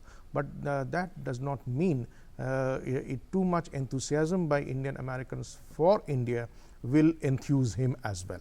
So that is something that I believe in. Many are talking about the timings of this visit. That's very important. In fact, let's have a quick word from Mr. Desai also. Mr. Desai, if you could, well, that was a very brief opening remarks from both leaders. What do you make of it?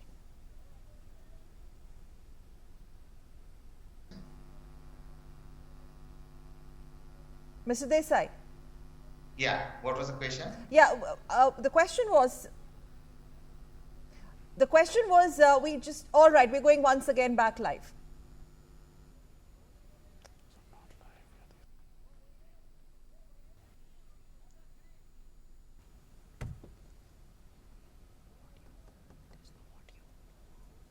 All right, we'll try and retrieve that feed. Professor Desai, but there was an initial bit. If you could just play that bit again. Very brief intervention, brief opening remarks coming in from both sides, President Trump as well as Prime Minister Modi.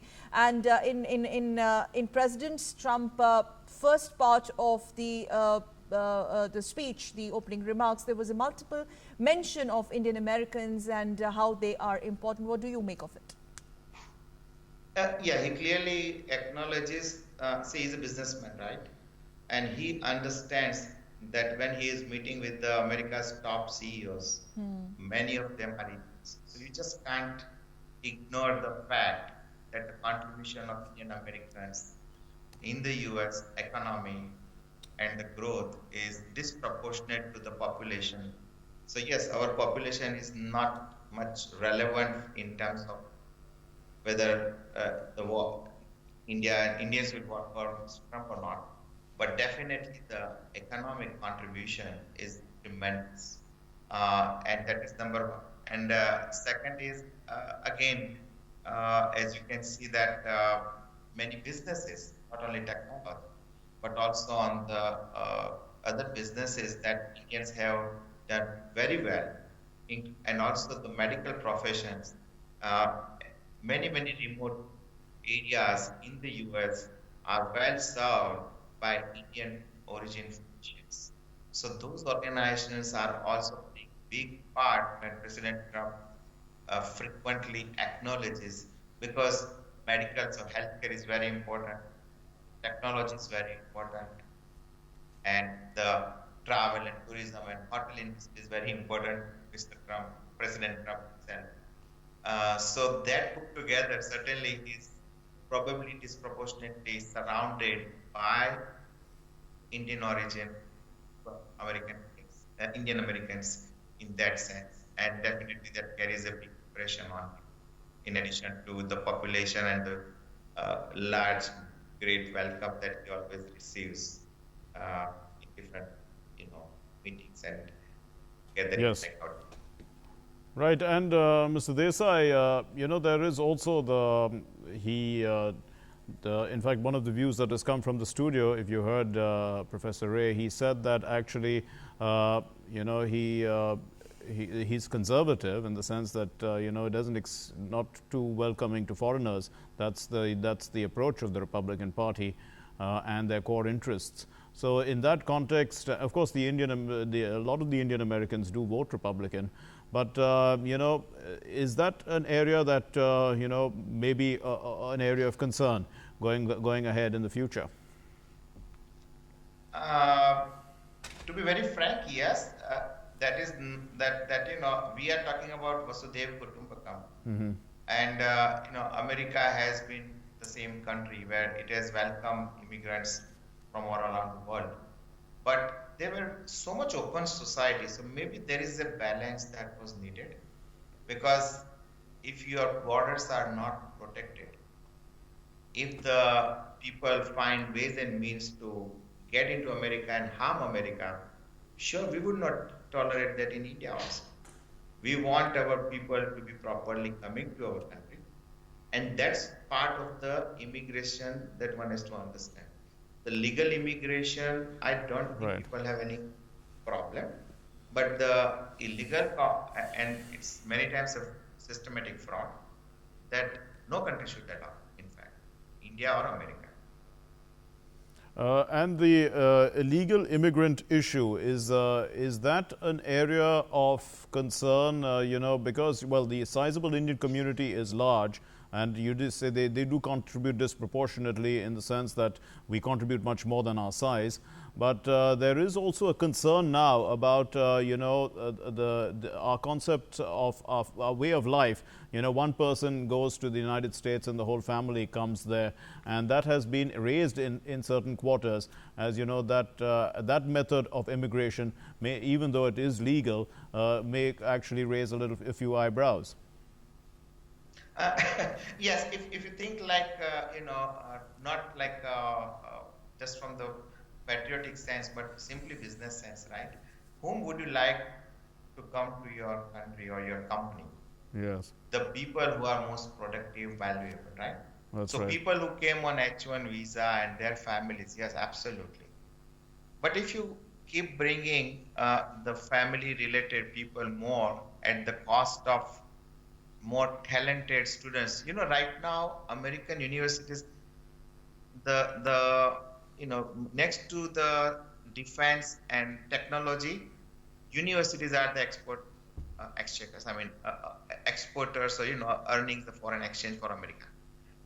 Thousands and thousands of students from India have come to US. By all means, as an Indian, I would hope that our technical people, our students in the universities get visa much quicker. And that can happen probably by some reshuffling of the priorities and quota from family to the skill base. And that's what is, I think, in UK and other countries also. Canada has also point system. So, in fact, this is a great country who, again, I'm personally the beneficiary of polio. Yes. I was not sure whether I will get visa to the US. I got. Canada point system probably not even will approve me. And I don't know, I have never applied, so I can't comment. But this is a great country who is so much inclusive. And that's what we have to all appreciate and try to become as a society, that how much we can be inclusive to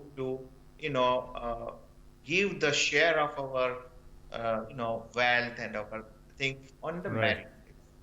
And that's what I think this is a great country, because they have accepted, not only accepted, they have accepted at every level in Right. America. Think about India, how many people would accept somebody from Right. other country?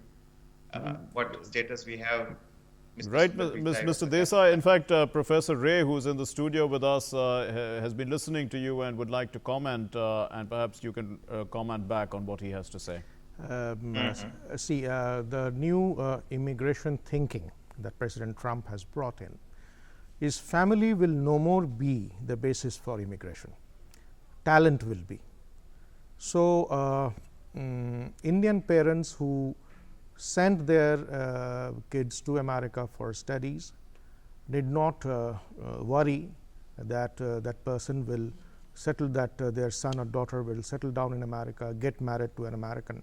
So, that kind of worries need not be there, because it will be difficult for that Indian student who went to America to acquire a degree. It will be difficult for that student to settle down in America now. That is, the old days are gone, because once you go, during the old days when we were young, it was like if you go to America, you acquire a degree and you stay back in America You get and absorbed become an into the American, American, yes. get absorbed. That is why I said yesterday that if the Indian American community is going to replenish itself, immigration will not be the way to replenish. So, Indian parents need not worry, their kids will come back to India. What do you make of their initial I think let remarks? Mr. Desai respond, yes. Okay, yes, sure. That I don't know professors back data, but when the talent is the focus, as of now, our students in the universities, yes, if they do not get visa, they will have to go back to India. But when the focus is on the talent and merits, there is much more focus on putting on fast track for the visa of the students, master's degree particularly. So I see it as a probably a better way for replenishing or the continue to grow Indian community or Indian diaspora in the US, which is more talented and coming here for the opportunities with higher education, which was earlier not the case. I mean, people had to really struggle, and still this is not implemented. I think still students may have to go back because of lack of available visa. But Okay. if the new immigration changes the criteria and focuses on talent and merits, I'm very positive that thousands of our students will call the US. Yes, so thanks very much, Mr. Desai, for joining us. You've spent a lot of time with us. You've talked about, the voice for specially able people, the potential for communication. The popularity Yes. of both leaders in respective countries. Apart from that, I mean, from his core interests about the potential for investments in India, especially in assistive technologies, in areas other than that. We appreciate your time. Thanks very much for putting this into perspective all the way from Los Angeles. And we continue with Professor Yes, Ray. you were back in the fact studio. wanting to elaborate on the initial remarks that both Yeah, leaders made. so I could not finish that. Yeah, so I think President Trump has understood that Prime Minister Modi is infinitely more popular than any other leader as far as India is concerned. Even though Modi was a native son yesterday, it was the program was being held in Gujarat. But many people may say that. But I believe that if that program would have been held anywhere in India, even if not in Ahmedabad, anywhere in India, it would have evoked the same response from the crowd. That's because important, of the, yes. you know, the people are trying to say that it was he's Gujarat's native son, so he has a lot of popularity. But he was not speaking in Gujarati in the first place.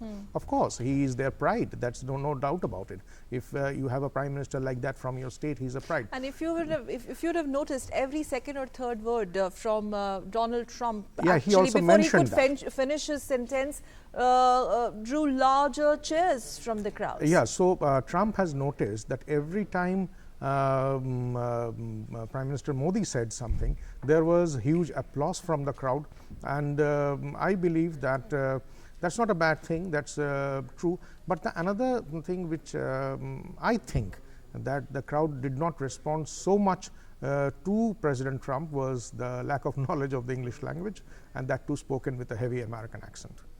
That's true, but actually there were translation boards that were there at the stadium, but perhaps not available to all groups. Yeah. So there were, I mean, they were responses to almost everything he said, Exactly. but some of the things that were more spontaneous, people understood, and we got the responses that we could understand. So let's come back to what's happening today, then, Professor Ray. What would you think are the key areas that, or some of the agreements that we are likely to see today, in your opinion? Defense agreement for sure. I mean, defense, whether it's the sharing of defense technology or manufacturing or the transfer of technology. So the helicopters are going to come, there's no doubt about it. But one thing I should mention, and then link it back to his speech yesterday, is that any enhancement of defense capability of India may raise hackles in Pakistan. And that is one reason why I believe that he had said that Pakistan continues to be a friend of the United States. That was not a confidence building statement, it was actually a confidence sustaining statement, that Pakistan should not lose confidence in American friendship,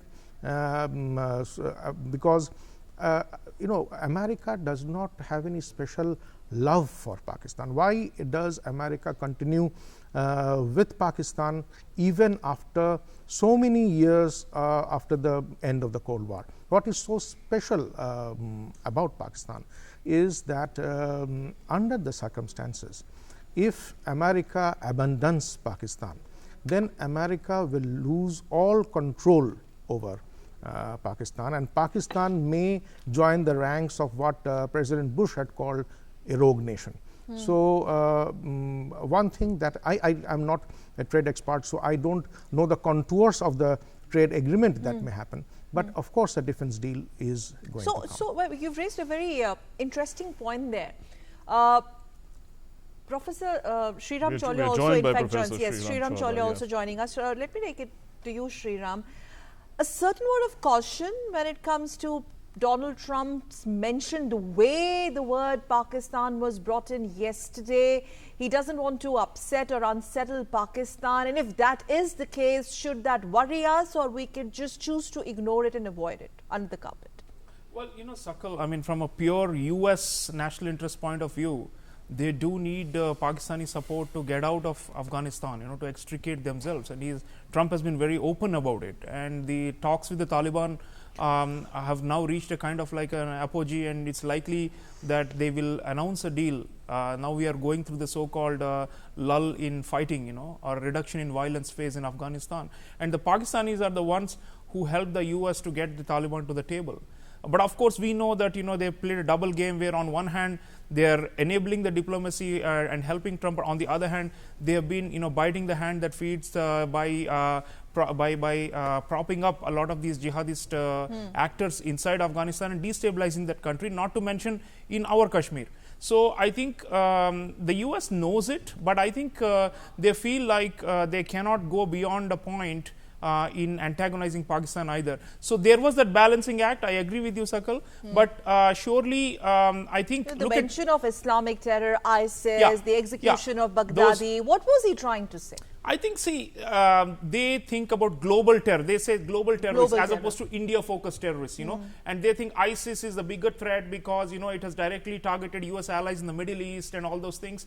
And when it comes to the subcontinent, they think it's something that the Indians should be able to sort on their own, which is okay. Look, Homeland security is one of the areas on which we are going to sign a deal today, an agreement. Now, these are the areas where border protection and surveillance and better ability to pinpoint terrorist training centers which are across the border in Pakistani territory. Those kind of things we should be looking at. Intelligence sharing. The National Security Advisor O'Brien is traveling along with President Trump, Circle. And Mr. Doval is also very much present in all the engagements. So we would want to see tighter intelligence sharing. Generally, when we say intelligence sharing, it's when we say broadly terrorism, it's the US has a different understanding of it. But I think the effort of Dr. Jaishankar and our Prime Minister Modi has been to try and convince the Americans to think about shared threats. You know, Okay. so the shared threat is not only Indo-Pacific, which is a broader issue, but it's about this rising. And by the way, even ISIS is on the cards, because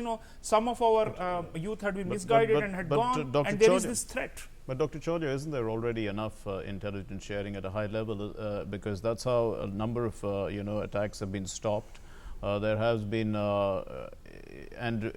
given the current kind of technology that's available with mobile phones and the manner in which data is being easily Yes. accessed and things like that, this ability to share is much faster, and it has actually been happening.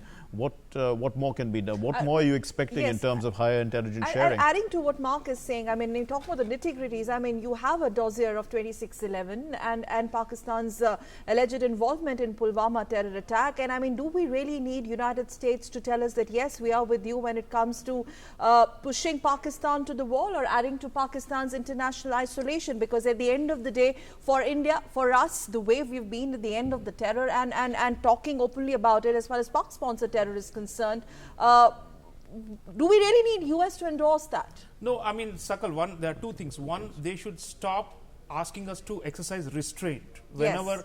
we are faced with a serious challenge to national security, we don't want the US to come and say, or things like mediation and so forth. Those are totally off the table as far as we are concerned. Absolutely. But as far as something new, Mark, something new that they could do for us, we are now negotiating the 4th foundational agreement for military cooperation, which is called BECA.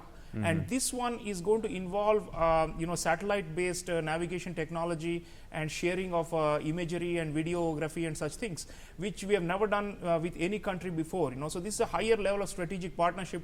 Almost except the formal allies, the US would not share something of that level, and we will need it. For establishing deterrence.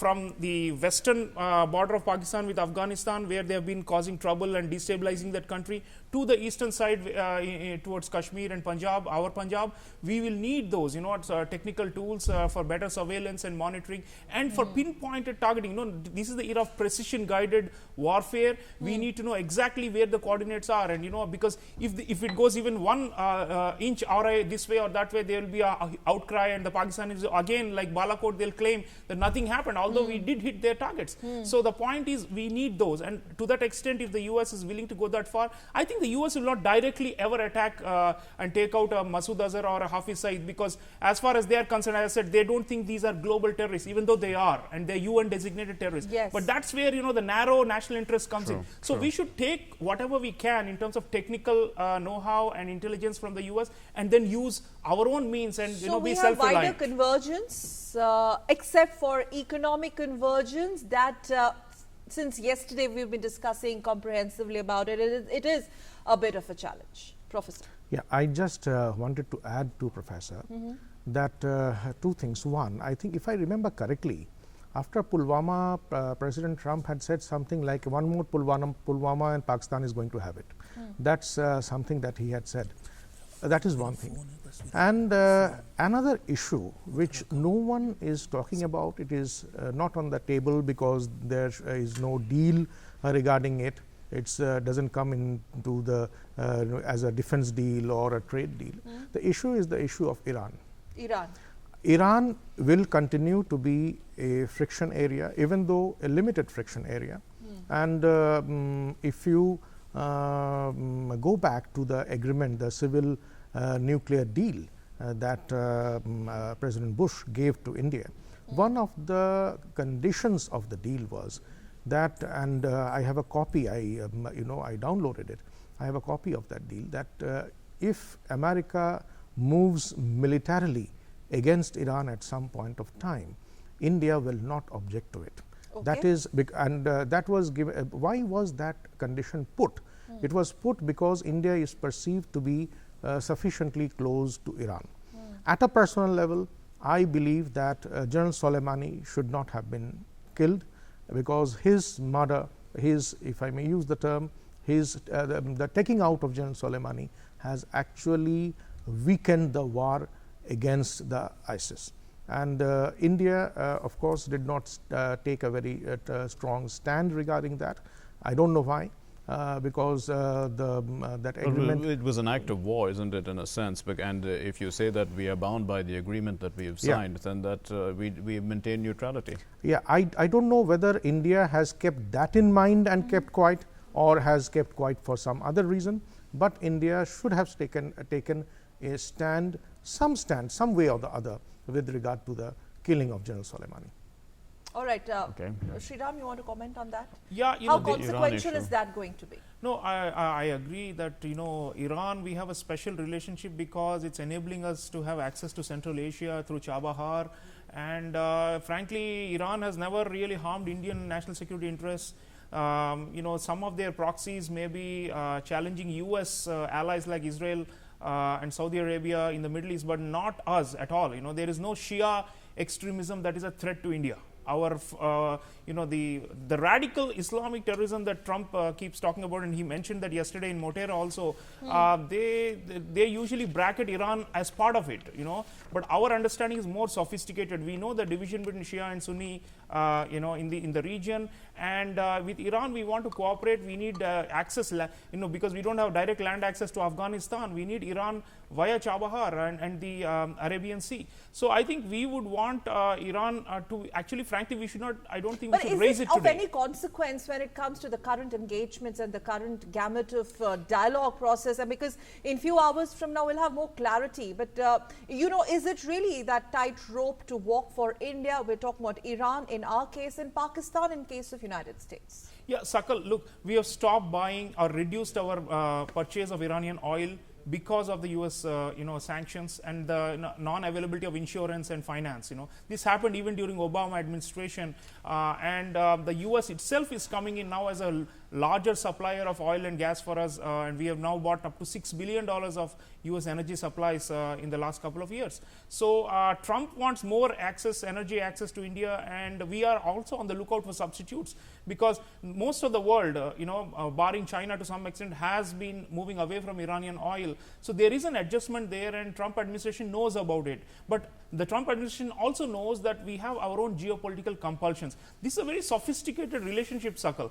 We are not the type where we are going to kowtow and meekly bow just because the US is doing it. We have to follow their line. No. We have our own interests. We'll defend those interests, but we look for shared points of convergence with the US to the extent possible. Right, that's important as far as Iran is concerned. But in the larger strategic realm, the questions regarding Iran, are they, would they be utilized by the United States in some sort of leverage to get, because in a transactional model of finding deals, anything is on the table, and that is the method that apparently the US president adopts. He doesn't differentiate between what is strategic, what is economic, what is this. He utilizes one to get the other. Yeah, that's called linkage. In that's diplomacy, called linkage. It's called linkage, okay. and cross-issue linkage. That's what Trump often does. Even on North Korea, for example, with China, he has dangled the issue of solving the North Korea problem in return for settling the trade dispute with China. So these kind of cross-issue linkages do exist, but I think we should be wary of those, because we have our own geopolitical. That's why I said, see, look at our geography, look at where the US is on the world map. No, definitely we are wary, but how does one avoid it when they are put on the table? Well, that's where I said we draw our lead lines and say beyond enough. a point, you cannot force us to stop cooperation. In fact, even on Russia, for that matter, the Trump administration has piled on a lot of pressure to try and desist us from buying the Russian S-400 anti-missile system. We have not done that. Sure. We have stuck to our guns, and we need that. At the same time, Trump has been talking up the value of the US anti-aircraft missile defense system, which is not comparable to S-400 but performs other functions. We may be willing to buy some of those. So what we're telling, from Trump's point of view, this is the world's biggest arms bazaar. And India should be open to buy more and more and more. And that's why he was trumpeting it. But on the other hand, we will be selective. We will be nuanced. This is Indian diplomacy. It's not black and white for us. There are a lot of gray areas, and we will look for our own national interests and get as much buy-in from the Americans to that to the extent possible. Right. Okay, final comments, Professor Roy? Yeah, if India is an arms bazaar, it all depends on India's threat perception. One thing that I must mention here, I should not forget, and no one should forget, that the Republican Party as such was very enthusiastic, very supportive of India's nuclear aspirations, because it believes, like India did, and during the time Prime Minister Vajpayee was there, the earlier India government, that China is actually a bigger threat to India than Pakistan. That apart, the other thing that I would like to mention here is that President Trump is trying to balance a concern for environment with with new technologies, the coming of new technologies. He is very enthusiastic about what is we known as clean coal. Clean coal is not a product, clean coal is a technology. So to what extent that India has been repeatedly faulted on its practices regarding the environment.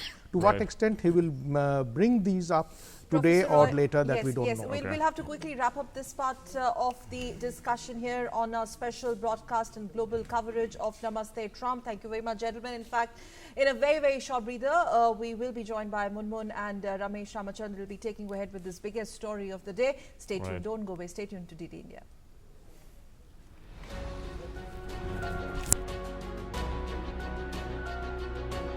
India's friend. Namaste Trump. Namaste Trump.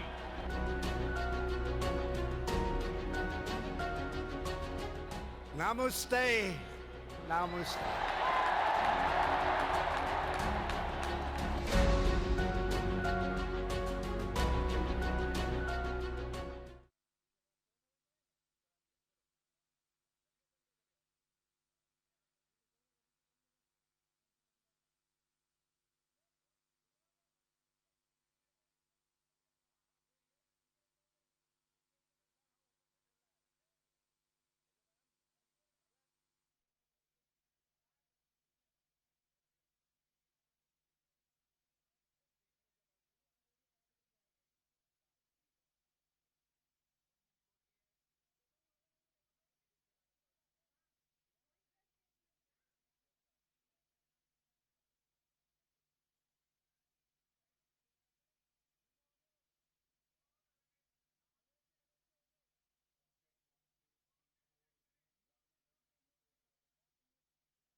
Namaste, Trump.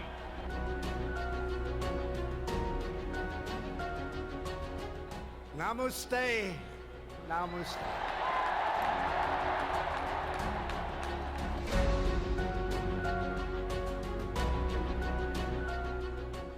Welcome back. You're watching our special broadcast, Namaste Trump. Today is day 2 of US President Donald Trump's visit to India, and we are in the thick of all the formal engagements that are taking place as we speak at the Hyderabad House. You must have heard both the leaders, Prime Minister Narendra Modi and US President Donald Trump, speak and give opening remarks of their restricted level talks, and now the delegation level talks are underway, and shortly we expect signing of agreements, exchange of agreements, as well as press statements by the two leaders. We'll keep you up to speed with all the developments as they pan out. Remember, DD India is the place to be today because we are on top of all the developments as they take place of day 2 of US President Donald Trump's India visit. And this is the place where you get the most reliable and the most comprehensive coverage as well.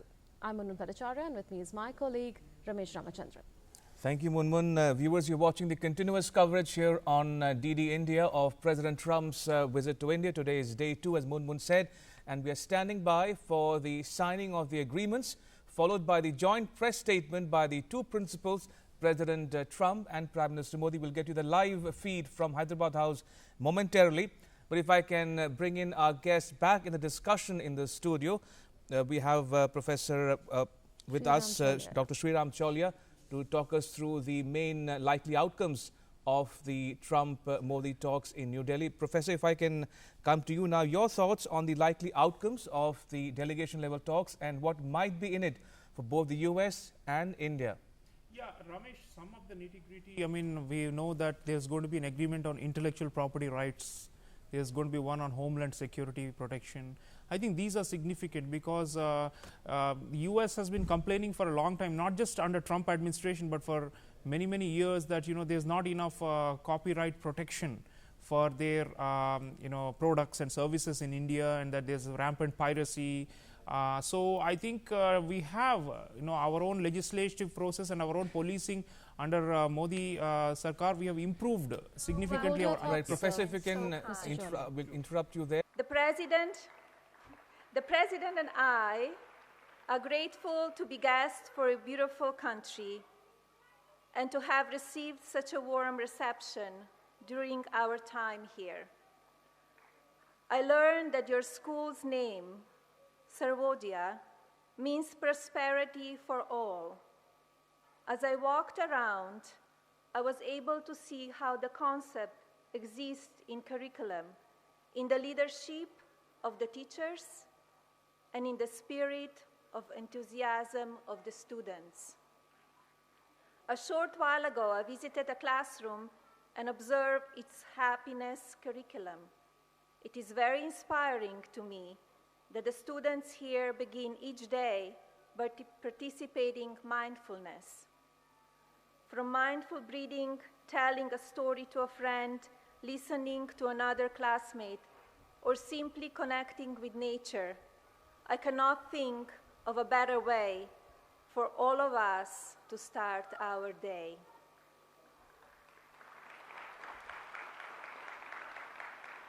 I also visited one of your primary school reading classrooms and learned about the reading program. Encouraging students to explore books of their own interest is very effective and increases reading habits and life skills.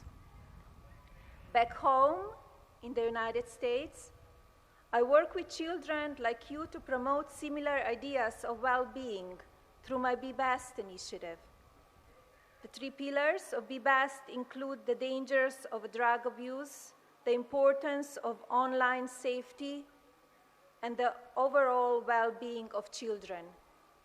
It is my hope that by talking about the values of Be Best with young people in the United States and around the world, our children, teachers, and parents will strive to share them with family and friends throughout their own communities. As I travel around the world, I'm inspired not only by programs like the reading classroom and the happiness curriculum, but also by the people who dedicated themselves to helping children overcome the many issues they face each day. Seeing your programs firsthand and hearing from your dedicated educators has been a great experience and prove that the principles of Be Best are not just limited to the United States, but can be found throughout the world. This school exemplifies that promoting values of kindness, compassion, and respect can bring about positive change within your communities. Before I leave today, I want to thank all of the educators here who are setting positive examples for young people and providing them with the skills and knowledge they will need as they grow and develop. Students, I want to thank you for welcoming me to your school. I encourage you to keep working hard every day and want to let you know that what you are learning is valuable and will make a difference in your lives and those around you. As you continue on your path of learning, always remember to be good to each other. And principals and teachers, thank you for what you do to promote healthy and positive examples for our young people in order to provide them with a promising future. Thank you.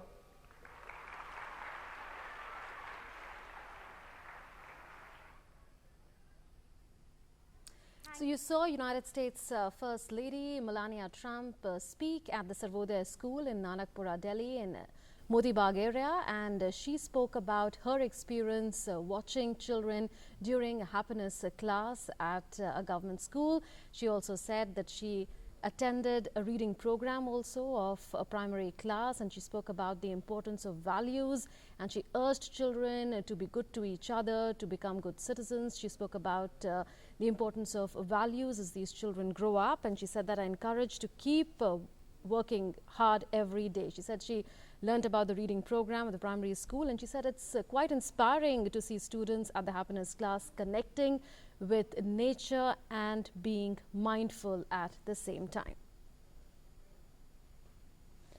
This is an interaction that you can see of floaters, the First Lady of the United States of America, Melania Trump, with students, the beautiful artwork that has been made by students, Melania Trump amidst children. This is a strong statement in terms of educational cooperation between India and the United States, because reports suggest that a school in Brooklyn is in touch with a school in Delhi over Twitter, and the Brooklyn school is also trying to replicate the happiness curriculum, and this is an out-of-the-box idea that schools in India are now pursuing, and Melania Trump was excited about it, and that's how it got into the itinerary of floaters, the First Lady of the United States of America. Sriram Cholia continues to be with us. Mr. Cholia, your thoughts on the happiness curricula and how Melania Trump chose to be here and how she attended various classrooms, one of the happiness classroom and one a reading program of primary school.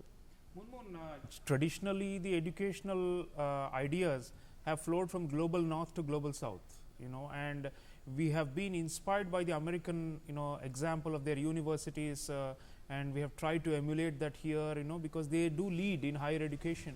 But elementary, primary and secondary level schooling, we do have a lot of deficiencies in our country, and we are still a developing country.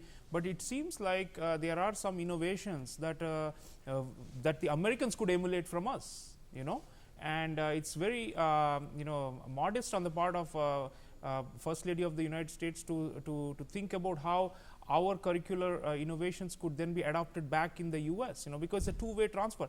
And India is no longer that kind of what used to be called a third world country, where we are begging for aid from Western world to improve our school system or any such thing. We have now resources of our own. We've got capable governments, and we are now trying to revamp. We have a national education policy that Prime Minister has endorsed, and we hope that our standards will rise. We have ambitions of breaking in the top 200 of the world in terms of global university rankings, but our school system needs to be strengthened further. So technology, the one you mentioned, Munmun, Melania Trump's presence might help boost these kind of online based learning modules that can be shared. Already Khan Academy and such things, which are US manufactured educational services and which are free of cost, have been huge hits in India. So through massive open online courses, MOOCs as they're called, these are means by which tele-education through digital means, this is what we would like. So it should be a two-way transfer. If they adopt some of our ideas and change their curriculum and tweak it, very good. By the way, the Americans are quite envious of our Indian students' ability in math and science. Usually there's been a decline in math and science education in the US system, and they've been lamenting that they're losing the lead to Asia, especially to China, Japan, Korea and India. So I think there are some areas where despite our resource constraints, we have done well. And now I think the era of aid, donor, giver and recipient and all that is over. In any way, Trump administration has been slashing most of its development aid and budget. What we are looking for is a partnership of equals based on respect for each other's comparative advantages in education, and how we can then use these complementarities to build the capacities and skill levels of our youth on both sides. So I would hope that some of our good schools also train American youth just as much as we want vice versa. Right, Professor, just to bring our viewers up to speed with the visuals coming in from Hyderabad House as we speak. But before we resume our discussion, let's first take a quick look at what Prime Minister Modi and US President Donald Trump said during the delegation level talks. Now, Prime Minister Modi and US President Donald Trump today held restricted and delegation level talks in New Delhi. The US President is leading a high-level 12-member delegation which includes Commerce Secretary, Energy Secretary, Acting Chief of Staff and National Security Advisor. मुझे खुशी है कि आप परिवार के साथ भी आए, और मैं जानता हूं कि इन दिनों अमेरिका में आपकी इतनी व्यस्तता है, लेकिन उसके बावजूद भी आपने भारत का निमंत्रण स्वीकार किया। मैं आपका बहुत बहुत आभारी हूं। आपका और आपके पूरे डेलीगेशन का मैं हृदय से बहुत बहुत स्वागत करता हूं। And for his part, US President Donald Trump mentioned his delight at getting such a warm welcome in India. Progress we've made and on trade, on fighter jets, on commercial airlines and various other things, and energy. We're working on some very, very substantial transactions, and I think it's going very well. When you look at what we did yesterday, filling up that stadium, and they had thousands of people outside trying to get in, that was a great honor for me and a great honor for you. They were there for you. I would even imagine they were there for you more than for me. I hope so anyway. But the people love you. When I spoke of you, and I speak with great fondness, the people stood up yesterday and they cheered. You had 125,000 people, I guess, inside, and you had many people on the lawns. And every time I mentioned your name, they would cheer. So they love you in India, and that's a good thing. And in fact, another guest has joined us. Dr. Bhaskar Balakrishnan, a former diplomat, is with us. Dr. Balakrishnan, we were earlier showing our viewers visuals from the Hyderabad House, and this time the joint press statement is going to be delivered from the lawns of the Hyderabad House. It's a different environment, isn't it?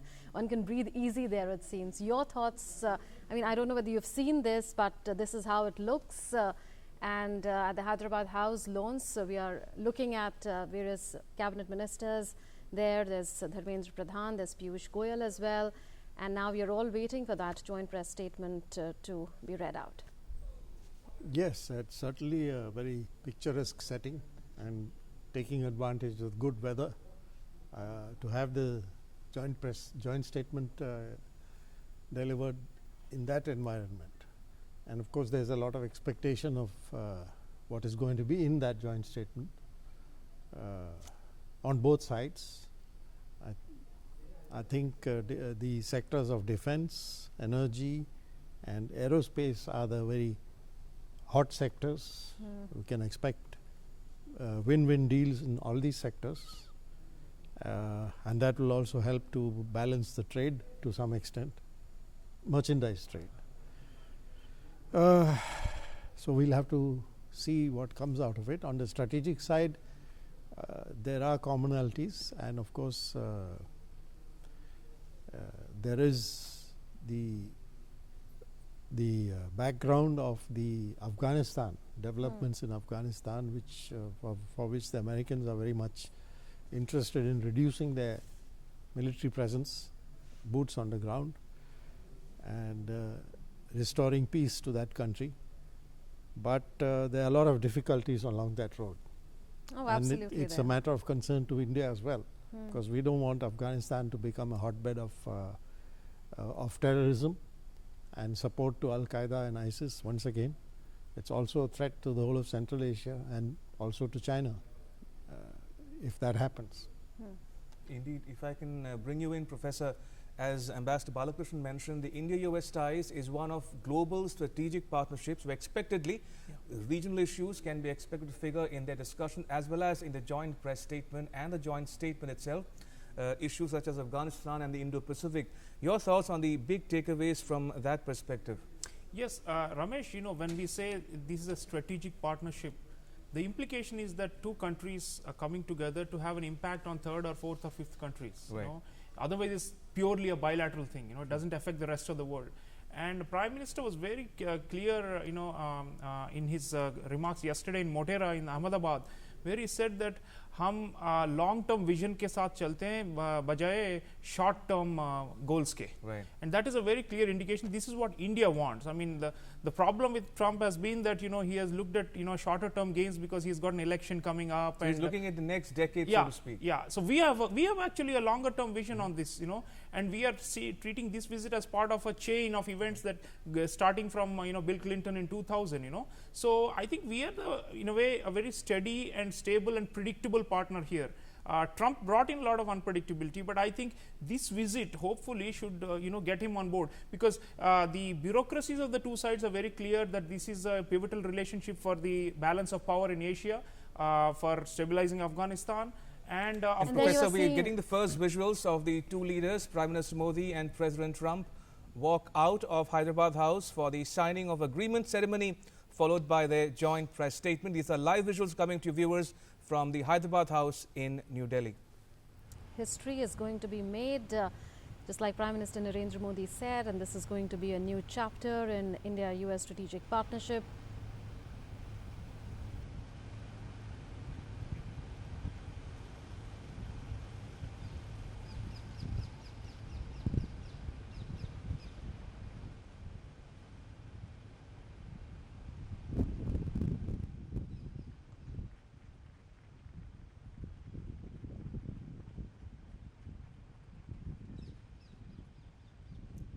Your Excellency, Mr. Donald Trump, President of the United States of America, Prime Minister Shri Narendra Modi ji, Ministers, distinguished guests, ladies and gentlemen, good afternoon. Before I begin with the press event, I would like to announce the 3 documents which were concluded during the visit. First was an MOU on mental health between the Department of Health and Family Welfare of the Government of the Republic of India and the Department of Health and Human Services of the Government of the United States of America.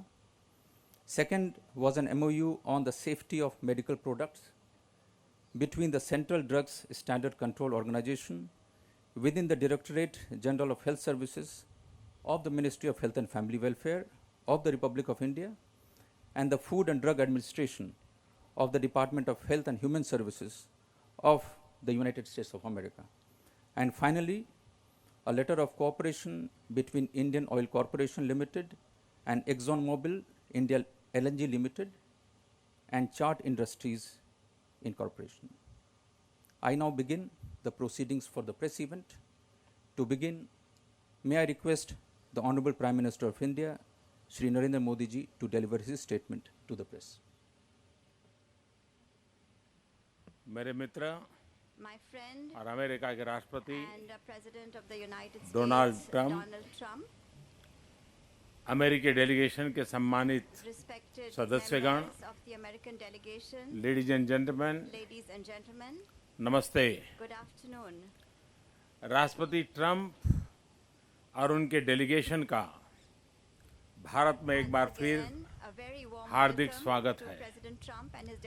मुझे विशेष खुशी है कि इस यात्रा पर वो अपने परिवार के साथ आए हैं। पिछले 8 महीनों में राष्ट्रपति ट्रंप और मेरे बीच ये 5वीं मुलाकात है। कल मोटेरा में राष्ट्रपति ट्रंप का अनप्रेसिडेंटेड और हिस्टोरिकल वेलकम हमेशा याद रखा जाएगा। कल ये फिर से स्पष्ट हुआ कि अमेरिका और भारत के संबंध सिर्फ 2 सरकारों के बीच नहीं है, बल्कि पीपल ड्रिवन है, पीपल सेंट्रिक है। यह संबंध 21वीं सदी की सबसे महत्वपूर्ण पार्टनरशिप में है और इसलिए आज राष्ट्रपति ट्रंप और मैंने हमारे संबंधों को कॉम्प्रिहेंसिव ग्लोबल स्ट्रेटेजिक पार्टनरशिप के स्तर पर ले जाने का निर्णय लिया है।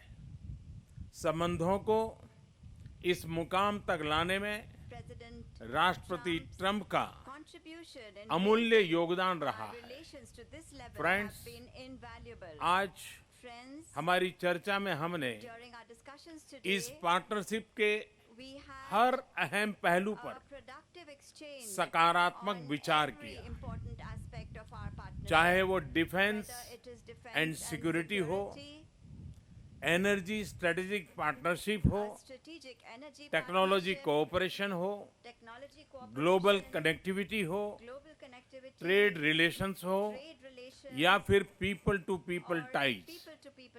भारत और अमेरिका के बीच बढ़ता रक्षा और सुरक्षा सहयोग हमारी स्ट्रेटेजिक पार्टनरशिप का एक बहुत अहम हिस्सा है। अत्याधुनिक रक्षा उपकरण व प्लेटफॉर्म पर सहयोग से भारत की डिफेंस क्षमता में बढ़ोतरी हुई है। हमारे डिफेंस मैन्युफैक्चरर्स एक दूसरे की सप्लाई चेन्स का हिस्सा बन रहे हैं।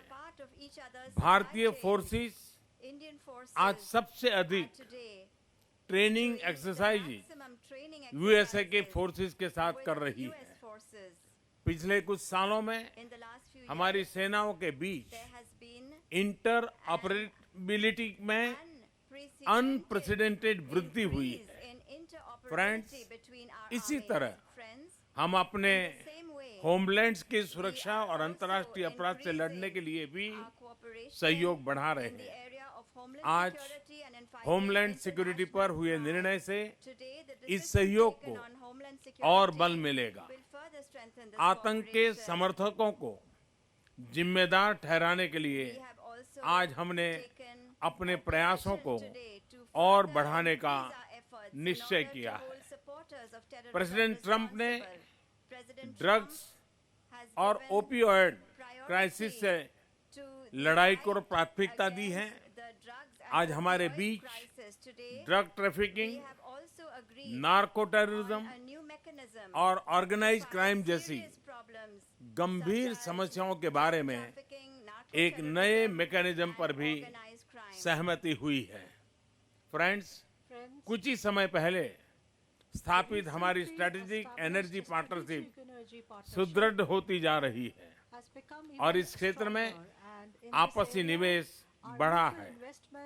तेल और गैस के लिए अमेरिका भारत का एक बहुत महत्वपूर्ण स्रोत बन गया है। पिछले 4 वर्षों में हमारा कुल एनर्जी व्यापार करीब $20 बिलियन रहा है। रिन्यूएबल हो या न्यूक्लियर एनर्जी, हमारे कोऑपरेशन को नई ऊर्जा मिल रही है। फ्रेंड्स, इसी तरह इंडस्ट्री 4.0 और 21st सेंचुरी की अन्य उभरती टेक्नोलॉजी, उस पर भी इंडिया यूएस पार्टनरशिप इनोवेशन और एंटरप्राइज के नए मुकाम स्थापित कर रही है। भारतीय प्रोफेशनल्स के टैलेंट ने अमेरिकी कंपनीज की टेक्नोलॉजी लीडरशिप को मजबूत किया है। फ्रेंड्स, भारत और अमेरिका आर्थिक क्षेत्र में ओपननेस और फेयर एंड बैलेंस ट्रेड के लिए प्रतिबद्ध है। पिछले 3 वर्षों में हमारे द्विपक्षीय व्यापार में डबल डिजिट ग्रोथ हुई है और वह ज्यादा संतुलित भी हुआ है। अगर एनर्जी, सिविल एयरक्राफ्ट, डिफेंस और हायर एजुकेशन ले तो पिछले 4-5 सालों में सिर्फ इन 4 सेक्टर्स ने ही भारत अमेरिका के आर्थिक संबंधों में लगभग $70 बिलियन का योगदान किया है। इसमें से काफी कुछ राष्ट्रपति ट्रंप की नीतियों और फैसलों के कारण संभव हुआ है। मुझे पूरा विश्वास है कि आने वाले समय में यह आंकड़ा काफी बढ़ जाएगा। जहां तक बायलैटरल ट्रेड का सवाल है, हमारे कॉमर्स मिनिस्टर्स के बीच सकारात्मक वार्ताएं हुई हैं। राष्ट्रपति ट्रंप और मैं आज सहमत हुए हैं कि हमारे कॉमर्स मिनिस्टर के बीच जो अंडरस्टैंडिंग बनी है उसे हमारी टीम्स लीगल रूप दें। हम एक बड़ी ट्रेड डील के लिए नेगोशिएशन शुरू करने पर भी सहमत हुए हैं। हमें आशा है कि आपसी हित में इसके अच्छे परिणाम निकलेंगे।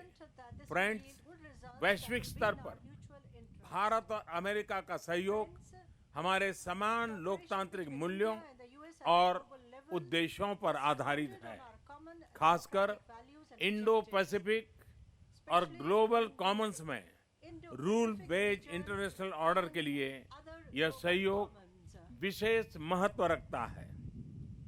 हम दोनों देश विश्व में कनेक्टिविटी इंफ्रास्ट्रक्चर के विकास में सस्टेनेबल एंड ट्रांसपेरेंट फाइनेंसिंग के महत्व पर सहमत है। हमारा यह आपसी तालमेल एक दूसरे के ही नहीं बल्कि विश्व के हित में है। फ्रेंड्स, भारत और अमेरिका की स्पेशल मित्रता की सबसे महत्वपूर्ण नींव हमारे पीपल टू पीपल रिलेशंस हैं। चाहे वो प्रोफेशनल्स हो या स्टूडेंट्स। यूएसए में इंडियन डायस्पोरा का इसमें सबसे बड़ा योगदान रहा है।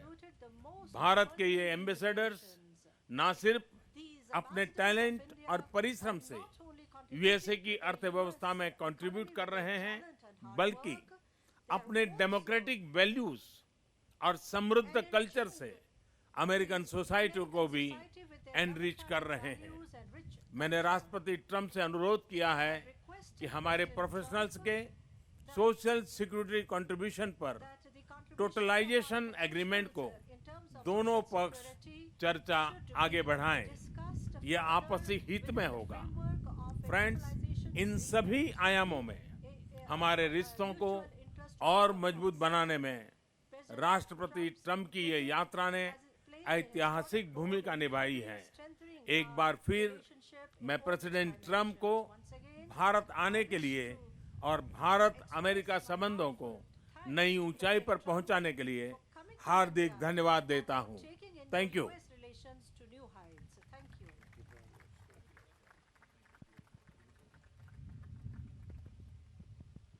Well, thank you very much. And Prime Minister Modi, this has been a very special visit. Unforgettable, extraordinary. What can you say? Very, very wonderful to be with you. Thank you very much.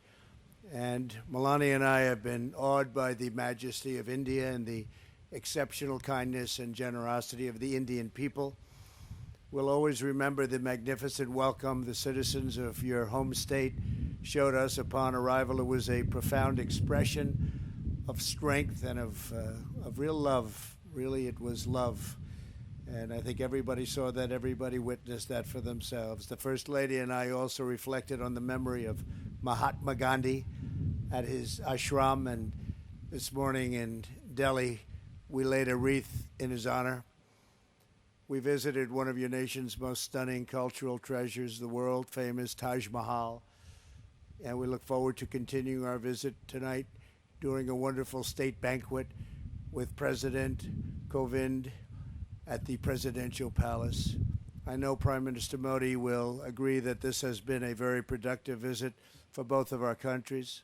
Earlier today, we expanded our defense cooperation with agreements for India to purchase more than $3 billion of advanced American military equipment, including Apache and MH-60 Romeo helicopters, the finest in the world. These deals will enhance our joint defense capabilities as our militaries continue to train and operate side by side. In our discussions, Prime Minister Modi and I affirmed our two countries' commitment to protecting our citizens from radical Islamic terrorism. In this effort, the United States is also working productively with Pakistan to confront terrorists who operate on its soil. Together, the Prime Minister and I are revitalizing the Quad initiative with the United States, India, Australia, and Japan. Since I took office, we have held the first Quad ministerial meeting. I guess you would call it a meeting, but it seems like so much more than that, an expanded cooperation on counterterrorism, cybersecurity, and maritime security to ensure a free and open Indo-Pacific. As we deepen our partnership with India, we remember that our two countries have always been united by shared traditions of democracy and constitutions that protect freedom, individual rights, and the rule of law. During our visit, we discussed the importance of a secure 5G wireless network and the need for this emerging technology to be a tool for freedom, progress, prosperity, not to do anything where it could be even conceived as a conduit for suppression and censorship. To guarantee that the infrastructure of the future is built in a safe, transparent, and accountable manner, the United States is working with a range of partners, including Australia and Japan, to create the Blue Dot Network, a major initiative to ensure countries around the world to have access to private sector-led, sustainable, and trustworthy options for high-quality infrastructure development, and that's what's happening. Another major focus of my discussions with Prime Minister Modi is forging bilateral economic relationships that is fair and reciprocal. Our teams have made tremendous progress on a comprehensive trade agreement, and I'm optimistic we can reach a deal that will be of great importance to both countries. Since I took office, U.S. exports to India are up nearly 60%, and exports of high-quality American energy have grown by, thank you very much, 500%. That's great. As India grows, so do its energy needs. Yesterday, ExxonMobil signed a deal to improve India's natural gas distribution network so that the U.S. can export even more LNG to India. We are pleased to be joined by the chairman of ExxonMobil LNG Market Development, Alex Volkov. Thank you, Alex, wherever you may be. Where is Alex? Is here someplace? Alex, thank you very much. Thank you very much, Alex. And the CEO of Chart Energy and Chemicals, Jillian Ivanko. Thank you very much. Thank you both. Thank you, Jillian. Thank you very much. That's a big deal, Alex, right? Can you handle it? I think so, right? It's great. To further strengthen our economic ties, the United States is pleased to announce that the U.S. International Development Finance Corporation will be establishing a permanent presence right here. America is especially committed to working with India to improve development and empower women entrepreneurs. That is why my daughter Ivanka attended the Global Entrepreneurship Summit in Hyderabad to highlight women's economic empowerment. Ivanka, please, great job you've done. Thank you very much. Thank you. We have since launched the WGDP initiative, which is now spearheading projects supporting women in the economy from New Delhi to Kolkata. In our meetings with the Prime Minister, we discussed and agreed to create a counter-narcotics working group to confront the growing threat of illicit fentanyl and opioid production. We must rid our societies of these lethal, horrible poisons. We will rid our societies of these bad drugs that are pouring in. Prime Minister Modi, we have made tremendous advances for our people over the past 2 days, and working together, I know that our two nations will continue to achieve new breakthroughs, unlock new potential, and forge even brighter futures in the years ahead. We think we're at a point where our relationship is so special with India. It has never been as good as it is right now, and I think that's because the two leaders of each country, really, we feel very strongly about each other, and we have done something that's very unique, and we've made some wonderful deals for each of our countries. Once again, we want to thank you and the entire nation of India for honoring the United States with its outstanding welcome, and I'm pleased to say that the U.S.-Indian partnership is now truly stronger than ever before. This was a great visit with a tremendous friend and a tremendous leader, Prime Minister Modi. We won't be taking questions now. I'll be having a news conference at 5 o'clock, and we'll take plenty of questions. Thank you all very much. Thank you. Thank you, Excellency. This concludes the press event. Thank you all for joining.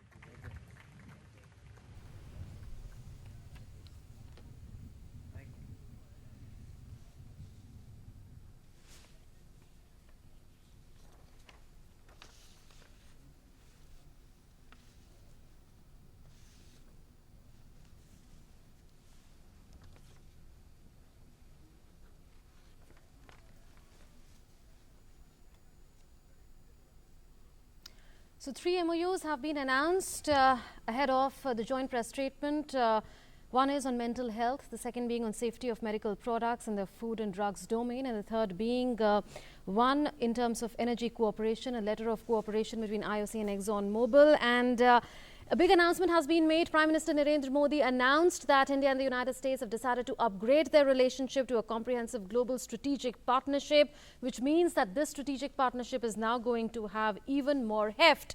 Besides that, Prime Minister Narendra Modi spoke about how not just bilateral trade has grown between India and the United States by leaps and bounds, but how that trade has become more balanced with elements like energy, defense, higher education, as well as civil aircraft. Later, Donald Trump also spoke about how exports from the United States to India have gone up by leaps and bounds, especially since he became the President of the United States of America. A new mechanism has been announced on drug trafficking, narco-terrorism, as well as on organized crime. And a mention was made by US President Donald Trump of terrorism emanating from Pakistan and the need to put a check on that. Besides that, Donald Trump mentioned that the first quadrilateral ministerial meeting had taken place. There was a mention of Blue Dot Network as well by US President Donald Trump, and the need to have sustainable financing was something that Prime Minister Narendra Modi spoke about. So this particular initiative also was discussed. Also, Indo-Pacific was one issue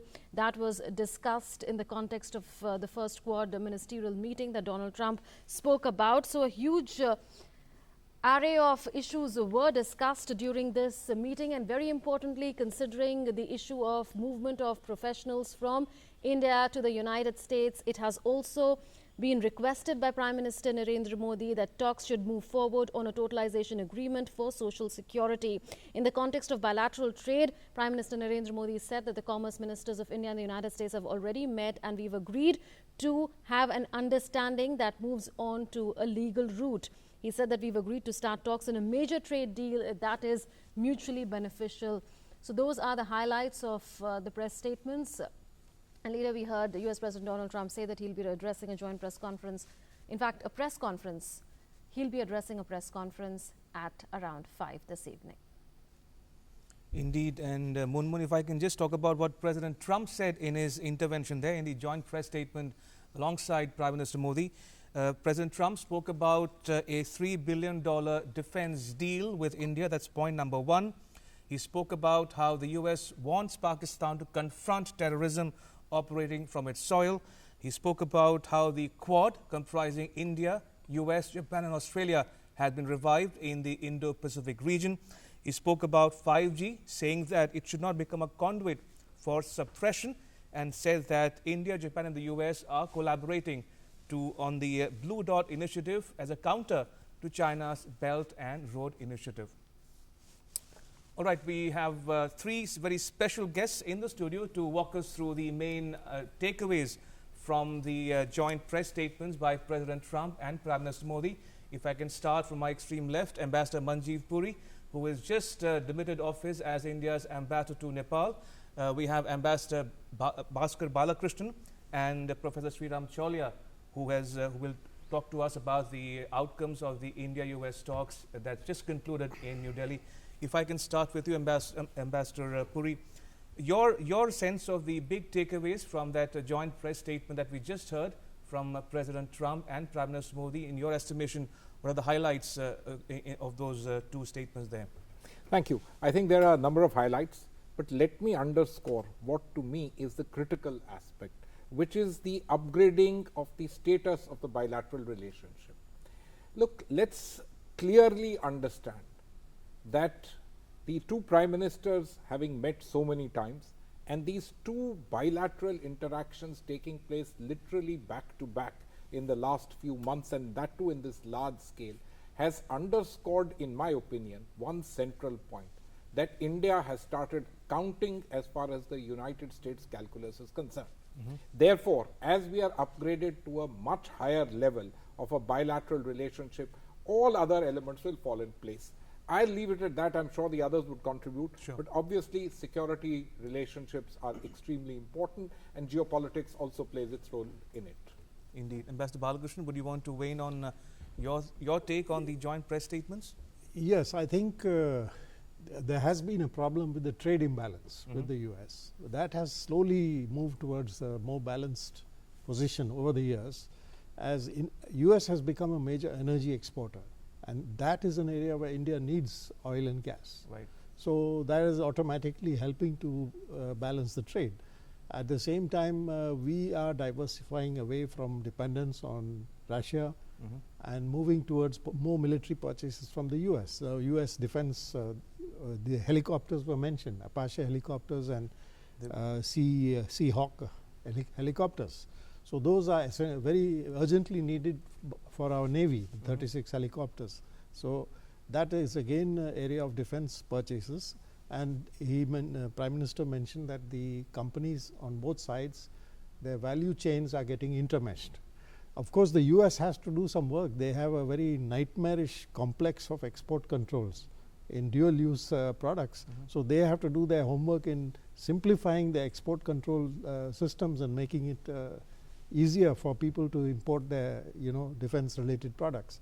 But overall, I think the progress has been good. And I think the future also we can expect defense and energy-related purchases from India to grow. And then, of course, that would help to balance the trade and relieve some of the pressure coming from the US towards balanced trade in goods. On the services side, if you take higher education services into account, that trade is balanced. And the US higher education system offers a very, very great advantages for our Indian higher educational institutions who are seeking to move up the ladder of global excellence. So if they seize the opportunity of working constructively with the US higher education sector, I think we can have a win-win situation there. Okay, your thoughts on the biggest takeaways? Munmun, definitely comprehensive global strategic partnership means a lot. In fact, except Japan, no country has ever been designated that way by India. So this means that there is an expectation, especially on, I think, more on our side, that the Americans will help us to create a balance of power in Asia. And PM emphasized one point, it's worth noting, which is about the military exercise, and he said the interoperability of the two militaries is unprecedented. That's the word, the English word he used, Prime Minister Modi. And President Trump also mentioned our two militaries are operating more and more side by side. That's what he said. And what caught my attention was, the Trump's mention of the revitalization of the Quad, which involves India, Japan, US and Australia, and free and open Indo-Pacific. And Prime Minister mentioned global commons. This is basically a reference to the open seas, the high seas, which are not under the control of any single country or part of any maritime domain of any individual country. That is where the contest is, for geopolitical balance in the 21st century, and where we expect some support, because we on our own cannot reduce the imprint of the Chinese power in this region, and we look for allies or partners.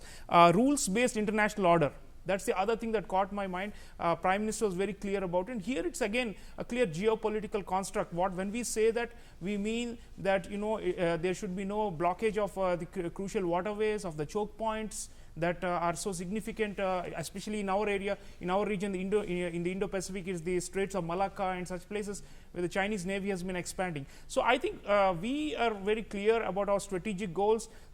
Frankly, we have put the ball in the US court, and we have extracted all that we wanted, in this statement, because essentially we are saying that we are holding firm on our trade points, and we are not yet ready for a final deal because the Americans are not ready. But on other issues, especially military, it's tremendous. And I also wanted to add the one on counter-terrorism. Prime Minister said we agreed to hold terrorists accountable.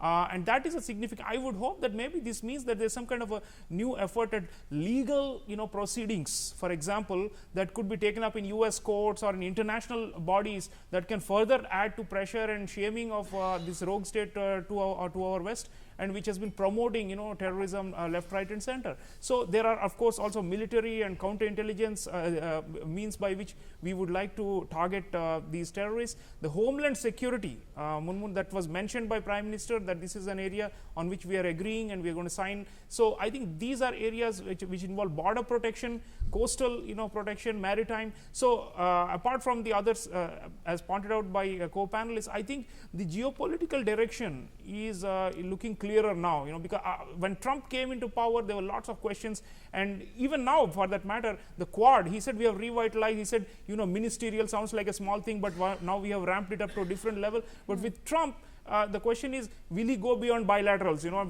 Can he build together a coalition, which we expected until Obama was there? That is a big test, So I think we are going to hold this document. The beauty of these diplomatic, products is that this is going to become part of the history and part of the working relationship with the US going forward, and we will have mechanisms and sub-mechanisms and lower level procedures to, carry the agenda forward. The vision that's been set out today needs a lot of follow-up work.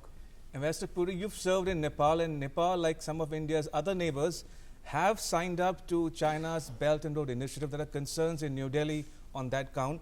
If I can quote what Prime Minister Modi said, he spoke about Indo-Pacific as a global commons, a rules-based order. He spoke about connectivity and says that India is for sustainable and transparent financing of these infrastructure projects to counter China's BRI. And President Trump himself spoke about the Blue Dot initiative comprising India, Japan, and the US. So your thoughts on the way forward on this count, India-US cooperation, to have a more robust cooperation in the Indo-Pacific region to take on China's BRI project? So let me first say something else, something in continuation of your previous question, and the focus remaining on bilaterals, India and the United States. Look, I think one of the great takeaways of this visit and these repeat meetings at the highest level, and let's remember, the United States is a presidential form of government. The president really counts for a lot of things. We, I think, are building bridges to be able to do two things.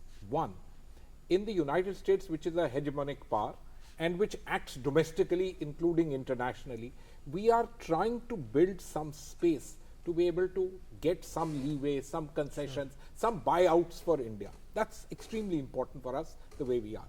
Secondly, there are a lot of concerns that we have which involve movement of people, movements of things. So if I may use an expression which perhaps has not been used in too many places, India versus Indians. These kind of relationships allow you to move forward on those kind of issues which are germane to yourself, India's growth story, India's development story. Now let me come to you on our neighborhood. Look, the entire neighborhood is looking at this visit.